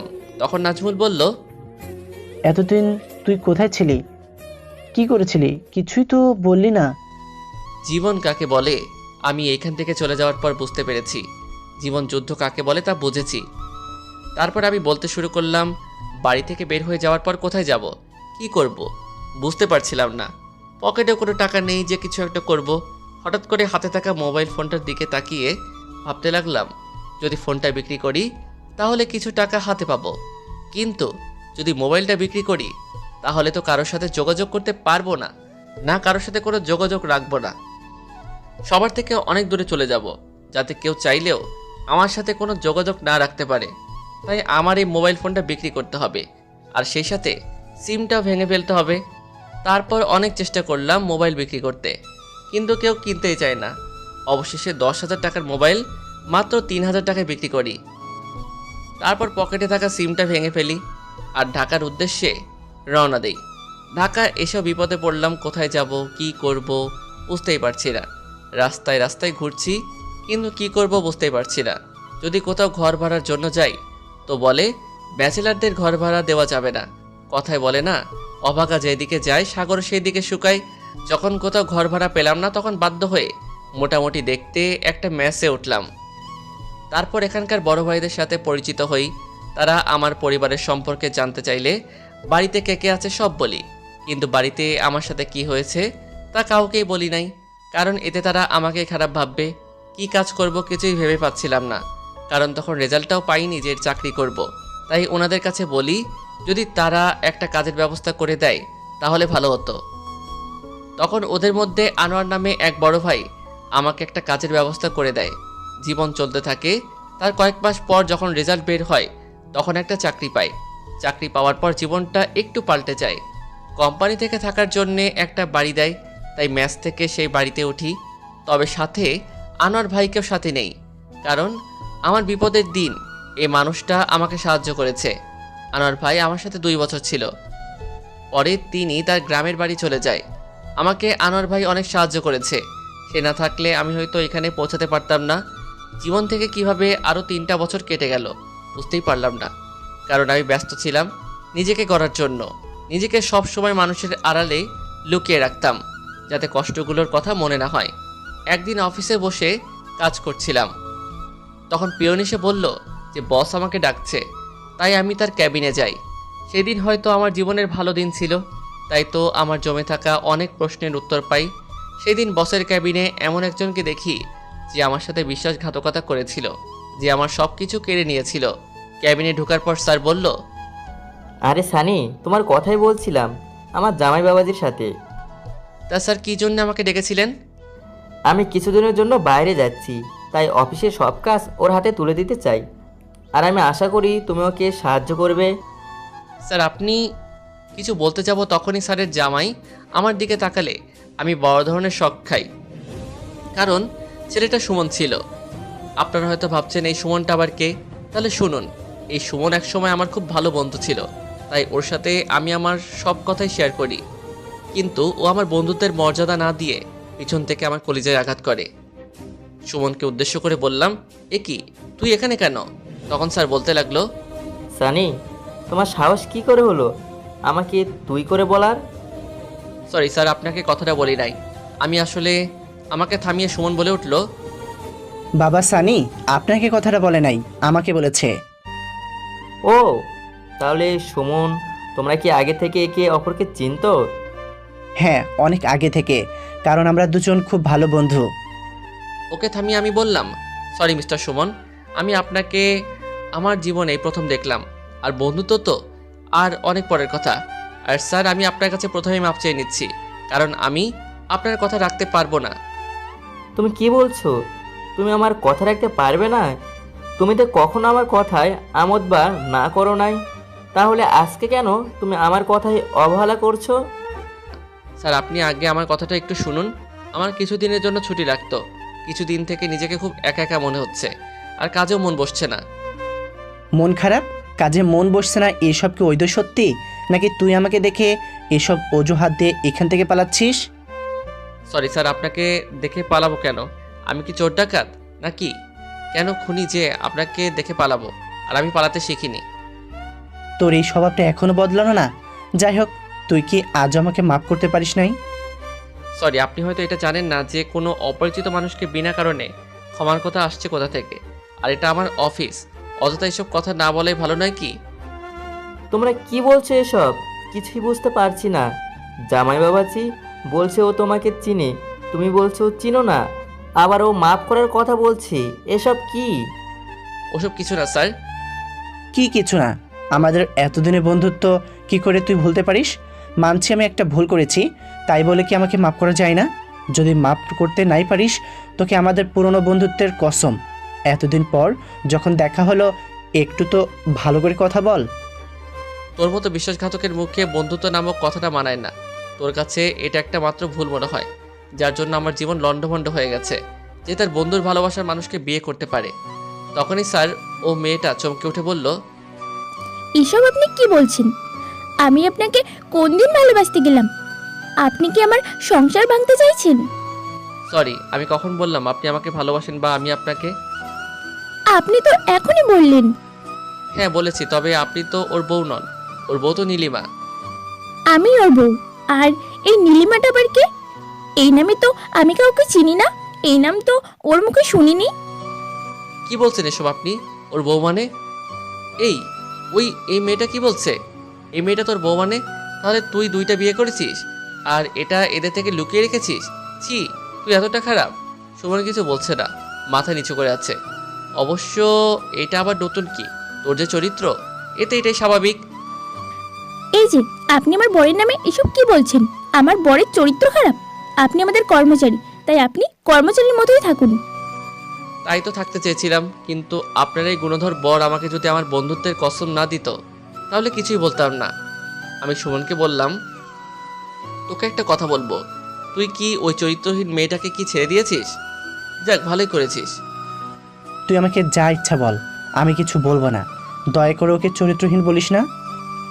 চরিত্রহীন মেয়েকে চরিত্রহীন বলবো না তো কি বলবো? ও আমাকে ঠকিয়েছে। ওই, তোমার তাতে কি?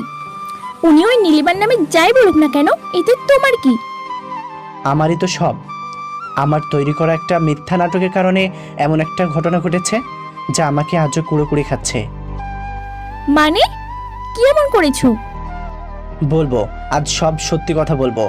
আমার একটা মিথ্যা নাটকের কারণে আজ আমি আমার সবচাইতে ভালো বন্ধুর কাছে অপরাধী, ওর ভালোবাসার মানুষের কাছে অপরাধী। দোস্ত, তুই আমাকে মাফ করে দিস। সব দোষ আমার, নীলিমার কোনো দোষ নেই। তুই নীলিমাকে খারাপ চরিত্রহীন মেয়ে বলিস না। মানে কি? আমি কিছুই বুঝতেছি না। সুমন বলতে শুরু করলো, যেদিন তুই আমার সাথে নীলিমার পরিচয় করিয়ে দিয়েছিলি, ওই দিন আমি ওকে দেখে ওর রূপের প্রেমে পড়ে যাই। তাই আমি সবসময় চেয়েছিলাম তোদের দুজনকে আলাদা করে দিতে, যাতে তোর জায়গা আমি নিতে পারি, কিন্তু আমি কিছুতে আলাদা করতে পারছিলাম না। যখন দেখলাম তোদেরকে এত সহজে আলাদা করা যাবে না, তখন আমি খুব জঘন্য একটা পরিকল্পনা করি তোদেরকে আলাদা করার জন্য, আর আমি এই পরিকল্পনায় সফল হই। মানে এইসব কিছু মিথ্যা ছিল? হ্যাঁ, সব আমার সাজানো ছিল তোদের আলাদা করার জন্য। তোদেরকে আলাদা করার জন্য আমি প্রথমে নীলিমার কাছে তোর আর একটা মেয়ের এডিট করা এমন কিছু ক্লোজ ছবি পাঠিয়ে দেই, আর নীলিমাকে বলি তুই ওকে ধোঁকা দিচ্ছিস। পরে আমার সাথে নীলিমার কিছু ছবি এডিট করে তোর কাছে অন্যের মাধ্যমে পাঠিয়ে দেই। এতে তোরা আমার প্ল্যান মতো দুজনকে ভুল বুঝিস। আর তোকে এটাও বলি যে আমার সাথে নীলিমার বিয়ে ঠিক হয়েছে, আর তুই যখন রাগ করে নীলিমার ওই ছবিগুলো নিয়ে গিয়ে ওর বাবার সামনে ওকে অপমান করে আসিস, তখন ওর বাবাও ওকে অপমান করে। তার মানে নীলিমা নির্দোষ ছিল? হ্যাঁ। সুমনের এই কথাটা শোনার পর আমার বুকের ভিতর মনে হচ্ছে সব কিছু ভেঙে যাচ্ছে, আর মনে মনে বলছি, আমি এত বড় ভুল কি করে করলাম? যাকে ভালোবাসলাম তাকে চিনতে পারলাম না, কি করে আমি এত বড় ভুল করলাম? আমি তখন সুমনকে জিজ্ঞাসা করি, নীলিমা এখন কোথায়? যেদিন তুই ওদের অপমান করিস, তখন নীলিমাকে এটা মনে করে যে তুই নিজেকে ভালো সাজানোর জন্য ওকে ওর পরিবারের কাছে খারাপ প্রমাণিত করেছিস, যাতে তুই অন্য কাউকে তোর জীবনে আনতে পারিস, আর ও এসব মানতে না পেরে। কি হলো, বলছিস না কেন? নীলিমা কি করেছিল? তারপর কি হয়েছিল? নীলিমা এসব মানতে না পেরে আত্মহত্যা করছে। সুমনের এই কথাটা শোনার পর আমার পাটা মনে হয় আটকে গেছে, পুরো পৃথিবী যেন অন্ধকার হয়ে আসছে। আমি কিছুতেই তা মানতে পারলাম না। নীলিমার নেই, যাকে আমি এতদিন যে কারণে ঘৃণা করে এসেছি সেই আর নেই। সে যে না ফেরার দেশে চলে গেছে। আমার সারা শরীর জ্বলে উঠল। সুমনের জন্য আমি ওকে হারিয়েছি, তাই আমি সুমনকে মারতে শুরু করলাম। তখনই সুমন বলল, হ্যাঁ করেছিল, কিন্তু ছি, তুমি এতটা নিচু চরিত্রহীন। তোমার স্বার্থের কারণে একটা মেয়ে আত্মহত্যা করে গেল, আর দুইজন প্রেমিক প্রেমিকা একে অপরকে ভুল বুঝে এত দূরে চলে গেছে যে চাইলেও আজ কেউ এক হতে পারবে না। আর আমি সেই তোমাকে নিঃস্বার্থভাবে ভালোবেসে গেছি। আজ তোমার এই মহান গুণ দেখে তো আমার মরে যেতে ইচ্ছা করছে, নিজের উপর ঘৃণা হচ্ছে।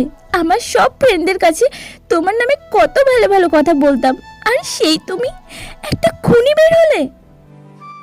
আমি কাউকে খুন করিনি। কি বললে? খুন করো নাই? তোমার কারণে আজ একটা মেয়ে আমাদের মাঝে নাই, আর তার থেকে বড় কথা, তুমি তাদের বিশ্বাস ভালোবাসার সম্পর্ককে খুন করেছো। আর তুমি হয়তো এটা জানো না যে আমার কাছে কেউ যদি বিশ্বাস আর ভালোবাসার সম্পর্ক নষ্ট করে, সে খুনির থেকে কম কিছু না। আর এখন তোমার এটাও সন্দেহ হচ্ছে তোমার সাথে আমার বিয়ে হওয়ার পর এমন অনেক কিছু হয়তো করেছো যা আমার এখনো অজানা। আমি মানছি ওদের ভালোবাসার পথে আমি কাটা হয়ে দাঁড়িয়েছিলাম, আর তখন যা করেছি মিথ্যা আবেগের কারণে। কিন্তু আমি সত্যি তোমাকে ভালোবাসি। আর নীলিমা আত্মহত্যা করতে গিয়েছিল, কিন্তু করতে পারেনি। আর ও এখনো বেঁচে আছে। কিন্তু কি নীলিমা বেঁচে আছে? আর তুই যে আগে বললি ও মারা গেছে, আবার সাথে কিন্তু যোগ করেছিস? আমি তো কিছুই বুঝতে পারছি না। হ্যাঁ, ও বেঁচে আছে, কিন্তু ওর বেঁচে থাকা আর মারা যাওয়ার মাঝে কোনো তফাৎ নেই। কারণ ও আজ 6 বছর ধরে কোমায় আছে। ডাক্তার বলেছে ও কোনোদিন কোমা থেকে বের নাও হতে পারে। না, ওর কিছু হতে পারে না। আমি বেঁচে থাকতে ওর কিছু হতে পারে না। ওকে ভুল বুঝে ওর সাথে আমি যে অন্যায় করেছি, তার ক্ষমা না পাওয়া পর্যন্ত ওর কিছু হতে পারে না। আচ্ছা, একটা কথা বলতো, তুই এত কিছু কি করে জানলি? আমার কারণে যাদের এত কিছু হলো তাদের খবর আমি রাখবো না, এটা হতে পারে? আর আমি ওটাও জানি তোর সাথে কি হয়েছে। তোর সাথে যা হয়েছে তা খুব খারাপ হয়েছে। আমি জানি তুই এসব করতে পারিস না। ওসব পুরনো কথা বাদ দে, আগে বল নীলিমা কোথায় আছে? হ্যাঁ জানি, ওরা কোথায় থাকে। ওরা তোর এলাকাতেই থাকে। তুই সত্যি কথা বলছিস তো? হ্যাঁ, আমি সত্যি কথা বলছি। তাহলে আমি আজকে আমাদের ওখানে চলে যাব। কি বলছো? তুমি চলে গেলে ওকে অফিসের কাজ কে বুঝিয়ে দিবে? আর স্যার, আপনি আমাকে মাফ করবেন। আপনার অফিসের থেকে এখন ওখানে যাওয়া আমার কাছে সবচাইতে বেশি দরকার। আর দরকার হলে আমি এই চাকরিটা ছেড়ে দিতেও পারি। বাবা, ওকে আটকাবেন না। আমার জন্য ওর জীবনের অনেক মূল্যবান কিছু হারিয়েছে। হয়তো আমার জন্যই ও ওর পরিবারকে হারিয়েছে। কিন্তু কোনো কিন্তু নাই বাবা। আপনি আমার একটা কথা রাখেন, আমাদের কোম্পানির যে শাখাটা ওদের জেলায় আছে সেখানে ওর ট্রান্সফার করে দিন। ঠিক আছে, তুমি যেটা ভালো মনে করো। হ্যাঁ বাবা, ওই ব্যবস্থাই করো। আর তোমার সাথে আমার কথা আছে, আগে বাড়িতে চলো। আপনি ওকে কিছু বলবেন না? আমি তো ওকে মাফ করে দিয়েছি। সেটা আপনার ইচ্ছা, তাকে ক্ষমা করবেন কিনা। তবে তুমি মনে রেখো, মেয়েটার যদি কিছু হয় তাহলে তোমার আর আমার সম্পর্ক তখনই শেষ হয়ে যাবে। সুমন কিছু বলছে না, মাথা নিচু করে আছে। তারপর আমি ওই দিনই বাড়ির উদ্দেশ্যে রওনা দেই। আর আমার ফিরে আসার কারণ হলো এটাই। তা না হয় বুঝলাম, তুই ওই ঠিকানায় গিয়েছিলি। গিয়েছিলাম, কিন্তু বাড়িতে কেউ ছিল না। তখন ঘড়ির দিকে তাকিয়ে দেখি অনেক সময় হয়ে গেছে।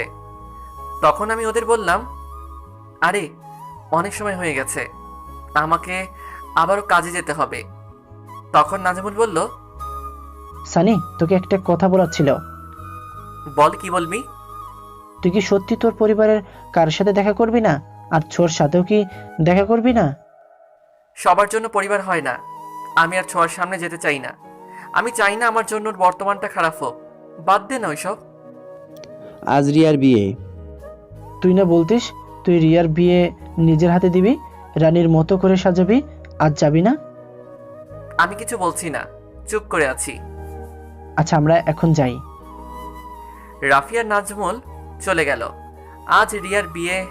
আমি তো জানি না আজ আমার সেই ছোট্ট বোনটার বিয়ে। সে আজ কত বড় হয়ে গিয়েছে কে জানে। আর বধূ সাজে তাকে কেমন দেখা যাচ্ছে, খুব দেখতে ইচ্ছা করছে। কিন্তু আমি যে আমার বোনের কাছে আজও অপরাধী। সে শুধুই যে আমাকে ঘৃণা করে। আজ তোকে অনেক মিস করছি রে। কিন্তু আমার নিয়তি এতটাই খারাপ যে একই শহরে থাকার পরেও আমার বোনের বিয়েতে যেতে পারবো না। আজ অফিসের প্রথম দিন, তাই সবার সাথে পরিচয় হয়ে নিলাম। তারপর ক্যাবিনে গিয়ে সব কিছু বুঝে নিলাম। অফিস শেষে বাসায় ফিরছি। অনেক দিন ধরে শহরের অলিগলি দিয়ে হাঁটা হয় না। আগে তো সারা দিন রাত ঘুরে বেরিয়েছি, আজ আগের মতো ঘুরে বেড়াতে ইচ্ছে হচ্ছে। তাই অফিসের গাড়ি পাঠিয়ে দিয়ে হেঁটে বাড়ি ফিরছি। রাস্তায় নাজমুলের সাথে দেখা, তাই ওর সাথে কথা বলছি। হঠাৎ আমার চোখ আটকে গেল আর আমি দৌড়াতে শুরু করলাম। আর আমার সাথে নাজমুলও। কিরে, পাগল হলি নাকি? এভাবে কেউ দৌড়ায়? কথা বলার এখন সময় নেই, যদি পারিস একটা অটো নিয়ে আয়। কিন্তু কেন, বলবি তো? বললাম না পরে শুনিস, আগে একটা অটোর ব্যবস্থা কর। তারপর নাজমুল একটা অটো নিয়ে আসতেই আমি অটোর ড্রাইভারকে বললাম, চাচা সামনের অটোকে ফলো করুন। কি এমন দেখলি যে এভাবে ওই অটোকে ফলো করছিস? তোর প্রশ্নের উত্তর আমি পরে দিব, এখন চুপ কর। তারপর আমি ওদের ফলো করতে করতে একটা বিয়ে বাড়ির কাছে আসি। কিরে, তুই না বললি তোদের? কার বিয়ে বা কাদের বাড়ি এটা এখন ভাবার বিষয় নয়।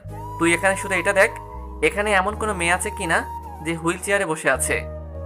ঠিক আছে, আমি দেখছি। তারপর আমি ওদের অনেক খুঁজেও যখন পেলাম না, ভাবছি আমি হয়তো ভুল দেখেছি, তখন হঠাৎ চোখ গেল বউয়ের ঘরের দিকে, যেখানে মেয়েকে সাজানো হচ্ছে। ওখানে একটা মেয়েকে দূর থেকে নীলিমার মতো দেখতে লাগছে। তাই আমি শিওর হওয়ার জন্য কনের ঘরের কাছে যেতেই আমি থমকে গেলাম, কারণ এটার অন্য কেউ নয়, এটা তো আমার সেই নীলিমা, যাকে এখনো ভালোবাসি। নীলিমাকে দেখেই আমার পা আটকে গেল। কেমন দেখতে হয়ে গেছে, চোখের নিচে কালি পড়ে গেছে। আগে ও একটু মোটা ছিল, যার জন্য ওকে আমি আটার বস্তা বলতাম, আর ও অনেক রাগ করত, আমাকে ওর রাগ ভাঙতে হতো। আর আজ এক জীবন্ত লাশের মতো বসে আছে, মুখের সেই আগের হাসিটাও নেই, কোথায় যেন হারিয়ে গেছে। সব আমার জন্য। আমি ওকে ভুল বুঝেছিলাম বলে আজ ওর এই অবস্থা। আমি ধীরে ধীরে ওর সামনে এগিয়ে গেলাম, ওর সামনে গিয়ে বসলাম। এই আটার বস্তা আমার সাথে কথা বলবে না? আমি না হয় তোমার উপর অভিমান করেছিলাম, কারণ তুমি যে অন্য কারো হবে তা আমি সহ্য করতে পারতাম না। তুমি না বলতে কখনো তুমি আমার উপর অভিমান করলে আমি ভাঙাবো, আর আমি করলে তুমি ভাঙবে। নীলিমা শুধু চেয়ে আছে, মুখে কোনো শব্দ নেই। তাহলে যখন আমি অভিমান করলাম তুমি ভাঙাওনি কেন? উল্টো তুমি অভিমান করে বসে আছো। কি হলো, কথা বলবে না? এত অভিমান তোমার? আমি নয় ভুল করেছিলাম, তা তুমি তো আমার ভুল ভাঙাওনি। চারপাশে লোকজন জমা হয়ে গেছে আমার কাণ্ড দেখে। অবশ্য জমা হওয়াই কথা বিয়ে বাড়িতে। তখনই পিছন থেকে কেউ বলল, এই যে আপনি কে, আর এখানে কি করেন? আমি পিছনে তাকিয়ে যা দেখলাম তাতে আমার শরীরে 440 ভোল্টের শক লাগলো। আমি বাড়ির চারদিকে ভালোভাবে তাকিয়ে দেখলাম, আরে এটা তো আমার বাড়ি। তার মানে এই বিয়ে বাড়িতে আমার বোনের বিয়ে হচ্ছে। কিন্তু আমার একটাই প্রশ্ন, আমার বাড়িতে ও কি করে? ও সোজা এসে আমাকে জড়িয়ে ধরলো, যা আমাকে আরো অবাক করে দিল। আমার মাথায় শুধু একটা প্রশ্নই ঘুরপাক খাচ্ছে, আমাকে কেন জড়িয়ে ধরলো? কি হচ্ছে এসব? ছাড়ুন আমায়। অনেক কষ্টে ছাড়িয়ে নিলাম। আমার মনে একটা প্রশ্ন, ছোঁয়া এই বাড়িতে কেন? পরে মনে হলো, ও আজ তো রিয়ার বিয়ে, আর আমি ওকে কিছু বলতে যাব, তখনই কে যেন বলে উঠলো, কি হয়েছে এখানে? এত হইচই কেন? বলতে বলতে আমার দিকে আসতে লাগলো। যখন লোকটি আমার সামনে আসলো আমি যেন বোবা হয়ে গেলাম, কারণ লোকটা আমার বাবা, আর তার পিছনে বাড়ির সবাই অবাক হয়ে দাঁড়িয়ে আছে। আব্বুর কথায় আমার ভ্রম কাটে। বাবা, তুই কখন? আব্বু থামিয়ে বলতে শুরু করলাম, আপনি আমাকে মাফ করবেন, এখানে আসার ইচ্ছা আমার কোনো কালেই ছিল না। নীলিমাকে ফলো করতে করতে যে আপনাদের এখানে এসে পড়বো তা বুঝতেই পারি নাই। এসব তুই কি বলছিস? এটা তোর নিজের বাড়ি, আর এখানে তুই আসবি না তো কে আসবে? সরি, এটা আমার বাড়ি কোনোদিনও ছিল না, আর ভবিষ্যতেও না। কিছু বলতে যাব তখনই ছোঁয়া বলে উঠলো, এসব তুমি কি বলো?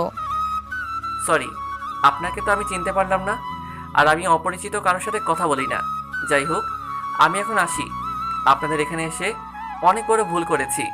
আপনার মেয়ের বিয়ে ভালোই ভালোই হোক এই আশাই করি। আসি। বোন কিছুই বলছে না, শুধু চোখের পানি ফেলছে। আজ ওকে অনেক সুন্দর দেখাচ্ছে বধূ সাজে। আমার বোনটাকে একদম পরীর মতো লাগছে। আজ অন্তত আমার একটা ইচ্ছে পূরণ হলো। তারপর আমি যেই ওখান থেকে আসতে যাব তখনই আম্মু বলে উঠলো, অনেক বড় হয়েছিস তাই না? আমরা কি তোর কেউ না? আর এই মেয়েটা কেউ না? তুই কি অস্বীকার করতে পারবি ছোঁয়া তোর? থাক, আমি কিছু শুনতে চাই না। যে জন্য এখানে আসা তা এখানে আজ হওয়ার নয়, তবে যার জন্য আসা। বলেই থেমে গেলাম। থাক ওসব কথা, আমি এখন চলে যাব। আর আশা করি আমার জন্যে আপনার মেয়ের বিয়েতে কোনো প্রকার ক্ষতি হবে না। আমি নাজমুলকে বললাম, চল তখন নাজমুল বলল, সানি, সব অভিমান ভুলে সবাইকে মাফ করে দে না। অভিমান তো কাছের মানুষের উপর করা যায়, আর আমি কাকে ক্ষমা করব? কেউ তো অপরাধ করেনি। অপরাধী তো আমি। তুই যাবি কিনা আমি একাই যাব।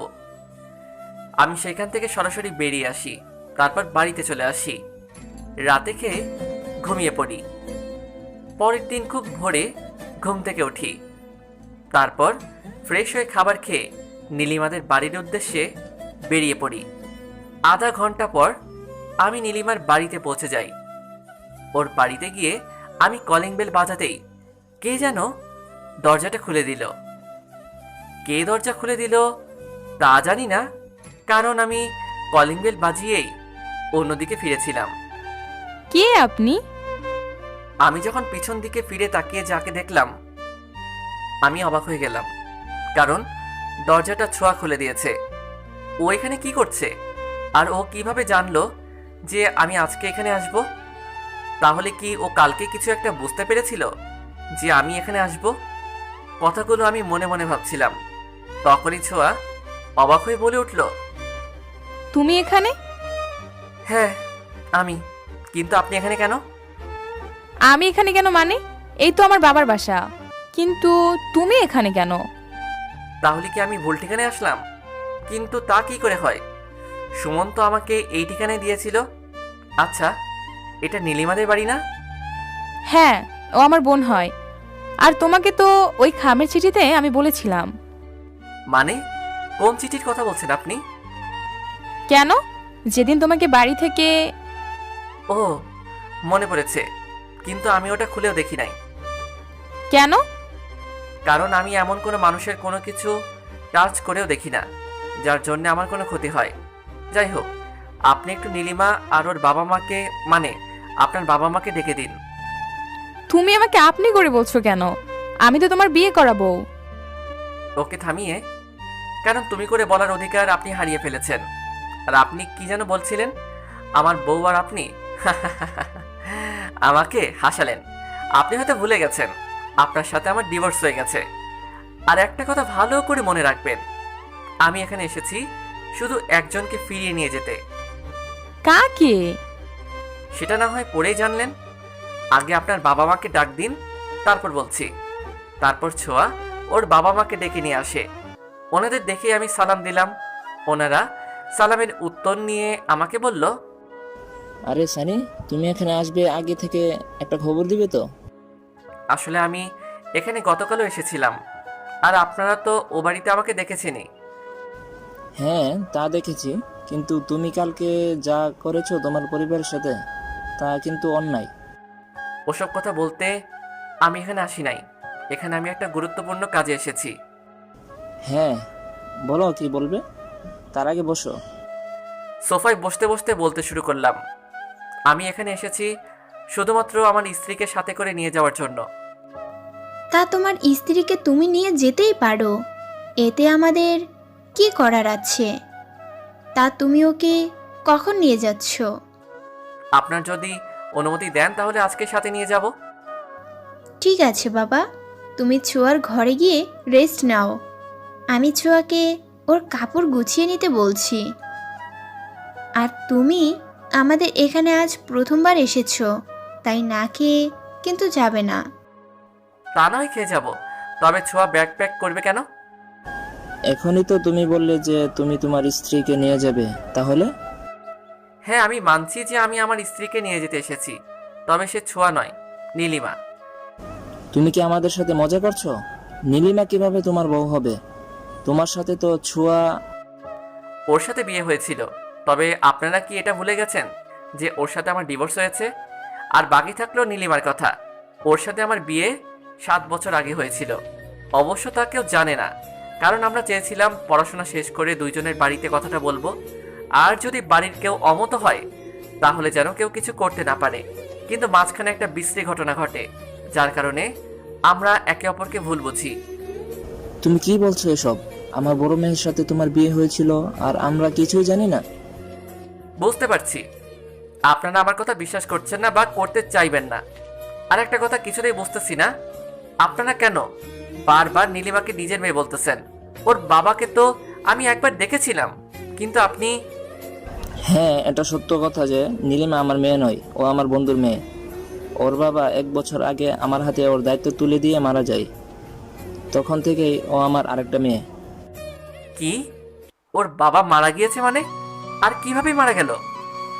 হ্যাঁ, মারা গেছে। ওসব কথা বাদ দাও। তুমি যে নীলিমাকে নিজের বউ বলে দাবি করেছ, আবার তার প্রমাণও দিলে, সবই তো বুঝলাম, কিন্তু ওকে দেখার মতো মানুষ কি তোমার বাড়িতে আছে? যদি কোনো অঘটন ঘটে, বলা তো যায় না। আপনি ওসব নিয়ে ভাববেন না, আমি সব ব্যবস্থাই প্রায় করেছি। আর নীলিমাকে দেখে রাখার জন্য আমি একজন মহিলাকে খুঁজছি, যেন সে নীলিমার সব রকম খেয়াল রাখতে পারে। ও ঠিক আছে। কি ঠিক আছে? হ্যাঁ বাবা সানি, তুমি কি এটা জানো যে তোমার আর সোয়ার ডিভোর্স? মা, তোমরা কি শুরু করছো বলো তো? মানুষটা সে কখন থেকে এসেছে, আর তোমরা তাকে কোথায় কিছু খেতে দিবে তা না করে একের পর এক প্রশ্ন করে যাচ্ছ। মাফ করে দে মা, কথা বলতে বলতে ভুলে গেছি। জামাই যে অনেকক্ষণ হলো এসেছে। মা, তুই টেবিলে খাবার রেডি কর, আমরা আসছি। তারপর আমরা সকলেই একসাথে খাবার খেলাম। খাবার পর আমি বললাম, আঙ্কেল, আমি নীলিমাকে কাল বা পরশু এসে নিয়ে যাব। কিন্তু বাবা এখানে কিন্তু আসছে কোথা থেকে?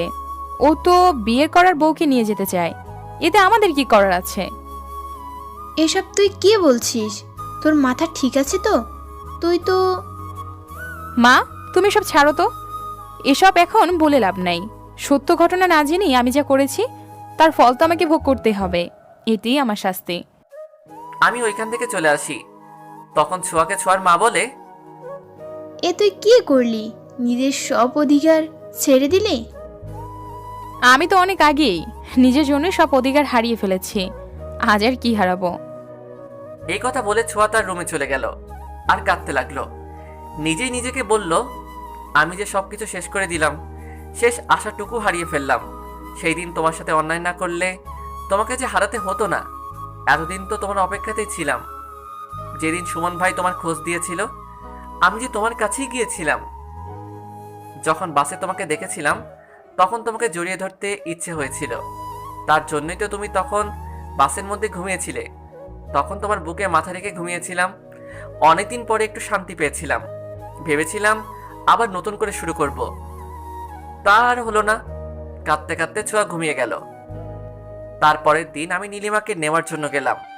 ছোঁয়ার বাড়ি থেকে যখন চলে আসবে, তখন ছোঁয়া বলল, আমি তোমার সাথে একা কিছু কথা বলতে চাই।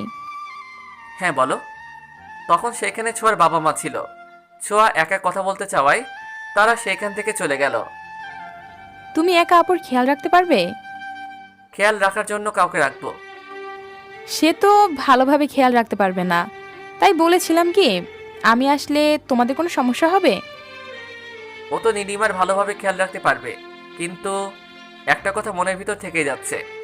ছোঁয়া কি সত্যি নীলিমার খেয়াল রাখার জন্য আমার সাথে যেতে যাচ্ছে, নাকি আবার আমাকে কোনো বিপদে ফেলার জন্য? এটা ওর কোনো পরিকল্পনা না তো? হ্যাঁ, তাই হবে হয়তো। না, ওকে সাথে নেওয়ার থেকে না নেওয়াই ভালো। কি হলো, চুপ করে আছো কেন? ও, কি যেন বলছিলেন আপনি?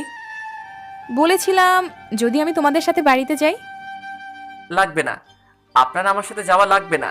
আমি রাফিকে বলে দিয়েছি, ও একজন বিশ্বস্ত কাজের লোক দেখছে, যে নীলিমার ভালো করে দেখাশোনা করবে।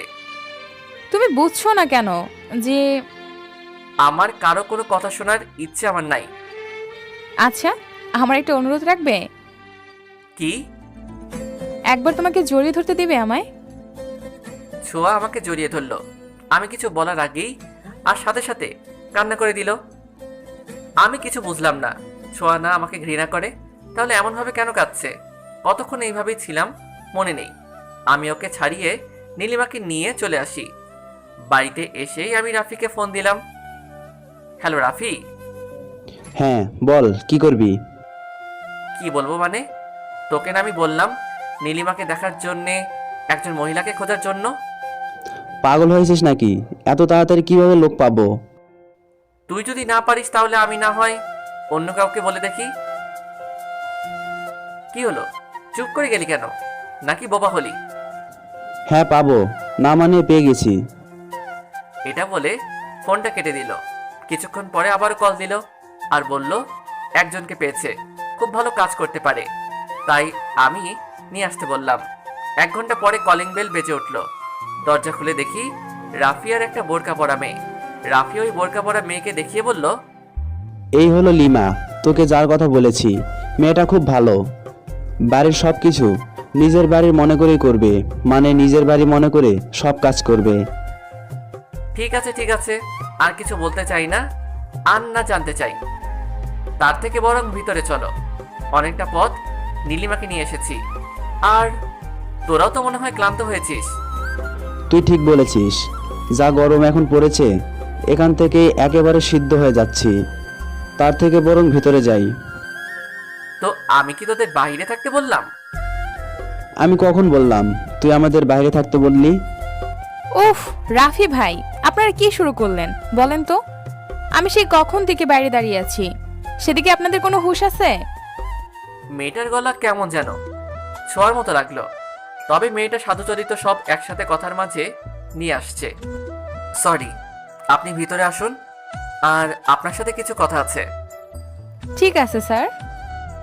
তারপর আমরা ভিতরে এসে মেয়েটাকে আমি বললাম, আপনাকে তো রাফি হয়তো সব কিছুই বলেছে, তবে একটা কথা বলছি, আপনি ওর কোনো অবহেলা করবেন না। আমি অফিসের কাজে যতক্ষণ থাকবো ততক্ষণ পর্যন্ত আপনি সবসময় ওর পাশে থাকবেন, ওর যেন কোনো অসুবিধা না হয়। ঠিক আছে স্যার, এটা আমাকে বলতে হবে না, আমি আপামনির কাছেই সবসময় থাকবো। তাই যেন হয়। আর একটা কথা, আপনি আমার পাশের রুমে থাকতে পারেন, আর যদি পারেন একটা ভালো রান্না করার লোক দেখুন। আমি এখানকার রাঁধুনির খাবার খেতে পারছি না। রান্না করা লোক খোঁজার কোনো দরকার নাই স্যার, আপনি বললে আমি নিজেই রান্না করে দিতে পারি। আমার রান্না মনে হয় না আপনার খারাপ লাগবে। ঠিক আছে, আপনি যখন নিজেই কাজটা করতে চাচ্ছেন, এতে আমার কোনো অসুবিধা নেই। তাহলে আপনি ফ্রেশ হয়ে দুপুরের খাবার রান্না করুন। অতঃপর লিমা চলে গেল ফ্রেশ হয়ে রান্না করতে। আমি রাফিকে বললাম, রাফি, তুই আজকে তাহলে আমাদের সাথে দুপুরের খাবারটা খেয়ে নে। দোস্ত, আজকে তুই আমাকে মাফ কর, আজ এখানে খেতে পারবো না, অন্যদিন খাবো। আমাকে এখনই যেতে হবে, হাতে মাত্র 20 মিনিট সময় আছে। আরে ভাই, তুই কোথায় যাবি যে এত তাড়াহুড়া করছিস? তোর অবস্থা দেখে মনে হচ্ছে জাহান্নামের চৌরাস্তায় যাবি।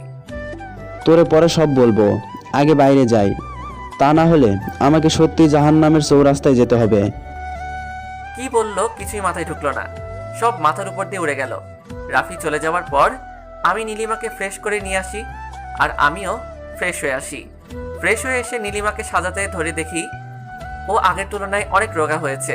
প্রথমে ওর দিকে ভালো করেই তাকাই নাই ওকে ফিরে পাওয়ার আনন্দে, কিন্তু এখন ওকে দেখে নিজের অজান্তেই চোখে পানি এসে যায়। কোনো একটা সময় ছিল যখন ওকে আমি আটার বস্তা বলতাম, কারণ ও দেখতে একটু মোটা ছিল বলে। কিন্তু সেই মানুষটাই আজ দেখতে কতটা রোগা চিকন হয়েছে, চোখ দেবে গেছে, আর চোখের নিচে কালি পড়েছে, যা দেখলে মনে হয় আগামী 5 বছরেও সে কালি ওর চোখের নিচ থেকে যাবে না। এসব ভাবছিলাম আর ওকে সাজাচ্ছিলাম। তখনই লিমা নামের মেয়েটা ডাকতে লাগলো, স্যার, ও স্যার। কিছু কি বলবেন আপনি? না মানে বলছিলাম কি, আপনি দুপুরে খাবেন না? হ্যাঁ, খাবো। তাহলে আমি কি আপনার খাবারটা টেবিলে বেড়ে দিব? না, এক কাজ করুন, আমার খাবারটা আমার রুমে দিয়ে যান, আর আপনিও খেয়ে নিন। তারপর লিমা আমার খাবার আমার রুমে দিয়ে যায়, আর আমি খাবারটা নিয়ে নীলিমার কাছে গিয়ে বললাম, ওই যান, আমার না একটা হাতের আঙ্গুল কেটে গেছে, একটু খাইয়ে দিবি? কিরে, কিছু তো বল, এভাবে পুতুলের মতো চুপ করে আছিস কেন? আমার সাথে কথা বলবি না? তুই না বলতি আমি তোর সাথে কথা না বললে তুই মরে যাবি? তাহলে আজ কেন চুপ করে আছিস? কিছু তো বল।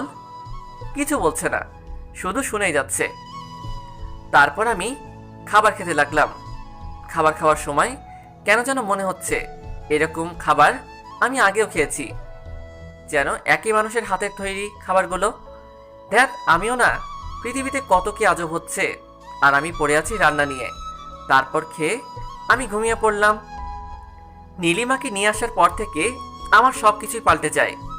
ওকে নিয়মিত ওষুধ খাওয়ানো, গোসল করানো, ডাক্তার দেখানো, আমি ওকে অনেক ডাক্তার দেখিয়েছিলাম এই মাস, একটু আশার আলো দেখতে, কিন্তু সবাই আমাকে নিরাশ করেছে। তবে বাড়িতে যে কাজের মেয়ে লিমা আছে, ও আমার পাশে বন্ধুর মতো দাঁড়িয়েছিল। সব সময় আমার মনে সাহস এনে দিয়েছে যে নীলিমা ভালো হবে। খুব খেয়াল রাখতো যেন নীলিমা ও নিজের বোন। অনেক দিন রাতে দেখেছি লিমা ওর ঘরে কাঁদছে। যদি ওকে কিছু জিজ্ঞেস করতাম, ও কিছুই বলতো না। আমি আজ পর্যন্ত ওর মুখ দেখিনি, কারণ ও আমার সামনে বোরকা পরে থাকতো। আমি বাড়িতে না থাকার সময় হয়তো ওর মুখ খুলে রাখতো। প্রায় 1.5 মাস পরের কথা। আমি একদিন ঘুমিয়ে আছি, হঠাৎ করে কে যেন আমাকে ঠাস করে একটা চট দেয়, আর আমি ভয় পেয়ে যাই, কারণ আমার রুমে আমি আর নীলিমা ছাড়া কেউ নেই। তাহলে কে চোর মারলো তা দেখার জন্যে আমি যেই সামনে তাকালাম, আমি যেন হতবাক হয়ে গেলাম। আমি কি দেখছি? আমি কি সত্যি এটা দেখছি, নাকি এটা আমার স্বপ্ন? নীলিমা কি সত্যি ঠিক হয়ে গেছে? নিজেই নিজের কাছে প্রশ্ন করে বললাম, নীলিমা, তুমি কি সত্যি সুস্থ হয়ে গেছো, নাকি আমি স্বপ্ন দেখছি? তোর সাহস কি করে হলো আমাকে এখানে নিয়ে আসার? এসব তুমি কি বলছো? তোমাকে এখানে নিয়ে আসবো না তো কাকে নিয়ে আসবো? কেন, তোর সেই প্রেমিকাকে নিয়ে আয় যার সাথে অসংখ্যবার মেলামেশা করেছিস। নীলিমা, তুমি শান্ত হও। আমাকে তোমার আর আমার মধ্যকার সব ভুল বোঝাবুঝি ঠিক করার একটা সুযোগ দাও। কিসের ভুল? নিজের কুকর্ম ঢাকতে আমাকে আমার পরিবারের কাছে খারাপ বানিয়েছিস। তোর কারণে আমি আমার বাবাকে হারিয়েছি। তোর আরও কিছু বলতে যাবে তখনই লিমা নামের মেয়েটা আমার ঘরে আস্তে আস্তে বলল, স্যার, আপনি কার সাথে কথা বলতেছেন? নীলিমার সাথে কথা বলছি। হায় রে, মানুষ কিভাবে যে এত মিথ্যে কথা বলে, যে মানুষ কোনোদিন অসুস্থ হবে না, সে কি না কথা বলছে। কি হলো, আপনি বাহিরে যে দাঁড়িয়ে আছেন, ভিতরে আসুন। আর তুমি একটু চুপ থাকবে? কি চুপ করবো? হ্যাঁ, অন্যদের জানা দরকার তোর এই ভালো মানুষের মুখোশের আড়ালে যে কতটা খারাপ একটা মুখোশ আছে। কি এরকম করে কথা বলছে? তাহলে কি সত্যি? না, এ কি করে হয়? ভিতরে যাব কি? গিয়েই দেখি। এ কি আপু, তুই সত্যি ভালো হয়ে গেছিস? আমার তো বিশ্বাস হচ্ছে না। আচ্ছা, মেয়েটা পাগল হলো না তো? নীলিমা কিভাবে এই মেয়ের বোন হতে পারে? তবে আজকে ওর কথা শুনে মনে মনে অনেক বড় একটা খটকা লাগলো, কারণ আজকে ওর গলার আওয়াজ সম্পূর্ণ ছোঁয়ার মতো লাগছে। এই যে, আপনি পাগল হলেন নাকি? ও কিভাবে আপনার বোন হতে পারে? হ্যাঁ, আমি ওর বোন, আমার বাবার বন্ধুর মেয়ে। আর ছোঁয়া আমার বোনের মতো। কি ছোঁয়া? চল ছোঁয়া, আমি এখানে একদম থাকতে চাই না। এখানে এই খারাপ মানুষটার কাছে থাকতে আমার দম বন্ধ হয়ে আসছে। আপু, আজ কতগুলো বছর তুমি কোমায় ছিলে, তুমি জানো? কোথায় তুমি সবকিছু ঠিক করে নতুন করে শুরু করবে, তা নয় তুমি এসব কথা বলছো। আমি বুঝতেছি না তুই কেন এই বেঈমানটার পক্ষ নিচ্ছিস। আপু, তুই যা জানিস তা সবই ভুল জানিস। দেখ, তুই আমাকে জ্ঞান দিতে আসবি না। আমি আর কিচ্ছু শুনতে চাই না। আমি এই লোকটার মুখ দেখতে চাই না। কেন যে আল্লাহ এদের মতো নিচু লোকদের বাঁচিয়ে রাখে বুঝতে পারি না। এদের বেঁচে থাকার চেয়ে মরে যাওয়া অনেক ভালো। এসব তুমি কি বলছো আপু? তোমাদের সাথে যা হয়েছে তাতে ওর কোনো দোষ ছিল না। আমি আর কোনো কথা শুনতে চাই না, চল এখান থেকে। তুমি আমাকে ক্ষমা করতে পারবে না, আর আমি মরে গেলে তুমি খুশি হবে? হ্যাঁ, খুশি হব। আর তোকে কোনোদিন ক্ষমা করতে পারবো না। চল ছোঁয়া। তোমার কোনো ইচ্ছে কোনোদিন অপূর্ণ রাখিনি, এটাও রাখবো না। খুব তাড়াতাড়ি এটা পূরণ হবে। আর এত রাতে কাউকে যেতে হবে না, আমি চলে যাচ্ছি। তারপর আমি বাড়ি থেকে বেরিয়ে গেলাম। আজ বড় অদ্ভুত লাগছে যে আমার কিছু হলে পাগল হয়ে যেত, আজ আমি মরে গেলেও তার কিছু যায় আসে না। আমি তোমার কোনো ইচ্ছে অপূর্ণ রাখিনি, আজ তোমার এই ইচ্ছেটাও রাখবো, খুব তাড়াতাড়ি পূর্ণ হবে। ওইদিকে ছোঁয়া নীলিমাকে বলল, এই আপু, তুই এটা কি করলি? 5 বছর আগে আমি যে ভুল করেছিলাম আজ তুই তাই করলি? মানে? তারপর ছোঁয়া নীলিমাকে সব বলল। সব শুনে নীলিমা বলল, কিন্তু ও তোর সাথে যা করেছে তার কি হবে? এতে ওর কোনো দোষ নেই, আমার সব দোষ। আমি তোদের মাঝখানে আসবো না, আমি তোদের মাঝখান থেকে চলে যাব। হঠাৎ ছোঁয়ার ফোনে কল আসে। ফোনটা রিসিভ করে ওই পাশ থেকে যা বলে তা শুনে হাত থেকে ফোনটা পড়ে যায়। কি হয়েছে, এমন করছিস কেন? সানি অ্যাক্সিডেন্ট করেছে, ওকে হাসপাতালে নিয়ে গিয়েছে। কি বলছিস তুই এসব? তাড়াতাড়ি চল। তারপর ছোঁয়া আর নীলিমা হাসপাতালে চলে গেল আর পরিবারের সবাইকে খবর দিল। সবাই যখন হাসপাতালে আসলো সেখানে নীলিমাকে দেখে সবাই চমকে গেল, কারণ এত বছর পর সে কোমা থেকে বাইরে এসেছে। সবাই আজ অনেক খুশি ওকে দেখে। কিন্তু যখন ডাক্তার ওটি থেকে বাইরে এলো তার মুখে কালো ছাপ। এটি দেখে নীলিমা বলল, সানির এখন কি অবস্থা? কিছু বলা যাচ্ছে না, রোগীর অবস্থা আরও খারাপ হয়ে যাচ্ছে। রোগী কোনো রেসপন্স করছে না। যদি রোগীর বাঁচার ইচ্ছা না থাকে তাহলে কিছু করার নেই। কথাটা শুনে নীলিমা পাথর হয়ে গেল। তাহলে সানি কি তার কথা পূরণ করবে? কারণ নীলিমা যখন যা চেয়েছে সানি সবকিছু পূরণ করেছে। আজও কি তাহলে সেটা পূরণ করবে? তখন ডাক্তার বলল, অ্যাক্সিডেন্টের কারণে ওনার ব্রেন আরও ড্যামেজ হয়ে গেছে। মানে?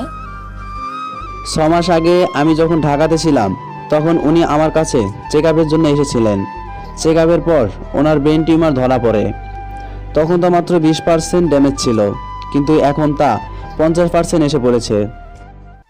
সবাই ডাক্তারের কথা শুনে নিস্তব্ধ হয়ে গেল। কারো বিশ্বাস হচ্ছে না যে সানির ব্রেন টিউমার হচ্ছে। তখন ডাক্তার আবারও বলল, আমি জীবনে প্রথম কোনো ব্যক্তি দেখছি যে মৃত্যুর কথা শুনে খুশি হয়েছে। তাহলে কি সানিকে বাঁচানোর কোনো উপায় নেই? আছে, কিন্তু বাঁচার সম্ভাবনা 30%। আমি অপারেশনের জন্য ব্যবস্থা করছি।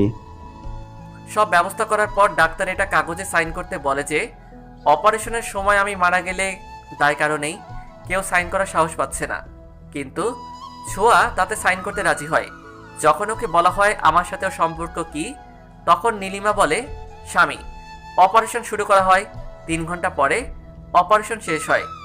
ডাক্তার বলে 72 ঘন্টার আগে জ্ঞান ফিরবে না, আর 72 ঘন্টা পরে জ্ঞান না ফিরলে ওকে বাঁচানো সম্ভব না। এই কথা শুনে নীলিমা আর ছোঁয়া আরও কাঁদতে শুরু করে আর আল্লাহর কাছে দোয়া করতে থাকে আমার যেন জ্ঞান ফিরে আসে। 72 ঘন্টা পরে যখন আমি চোখ খুলি তখন বুকের উপর ভারী কিছু আছে অনুভব করি। ভালোভাবে তাকিয়ে দেখি ছোঁয়া আর নীলিমা আমার বুকের উপর মাথা রেখে ঘুমিয়ে আছে। যখন আমি রাস্তা দিয়ে আনমনে হাঁটছিলাম তখন আমাকে একটা গাড়ি ধাক্কা মারে। তারপর কিছু মনে নেই। আমি কি মরে গেছি নাকি বেঁচে আছি কনফার্ম হওয়ার জন্য একটু নড়ে উঠতেই ছোঁয়া আর নীলিমার ঘুম ভেঙে যায়। যখন তারা দেখে আমি চোখ খুলেছি, ছোঁয়া পরিবারের সবাইকে ডাকে। সবাই ক্যাবিনে আসে। তখন আমি বলি, কেউ আমাকে বলবেন আমি বেঁচে আছি না মরে গেছি? কথাটা শুনে সবাই অবাক হয়ে তাকায় আমার দিকে। তখন নীলিমা বলে, তোর মরার খুব ইচ্ছা তাই না? সুস্থ হ, তারপর আমরাই তোকে মেরে ফেলবো। আমরা মানে? আমি আর আপু অনেক কষ্ট দিয়েছো আমাদের, এখন 2 জন মিলে তার শোধ তুলব। তারপর 2 বউয়ের সেবা যত্নে খুব তাড়াতাড়ি সুস্থ হয়ে যাই। সুস্থ হওয়ার পর আমি বাড়ি ফিরে যাই। বাড়ির সবাই আমাদেরকে মেনে নেয়। এরপর থেকে প্রতিদিন আমার উপর চলতে থাকে 2 বউয়ের রোমান্টিক অত্যাচার। গল্পটি কেমন হলো তা অবশ্যই লাইক, কমেন্ট এবং শেয়ার করে জানাবেন। আর যারা এখনও আমাদের চ্যানেলটি সাবস্ক্রাইব করনি তারা সাবস্ক্রাইব করে নাও। এমন আরও রোমান্টিক গল্প পেতে আমাদের সাথেই থাকো।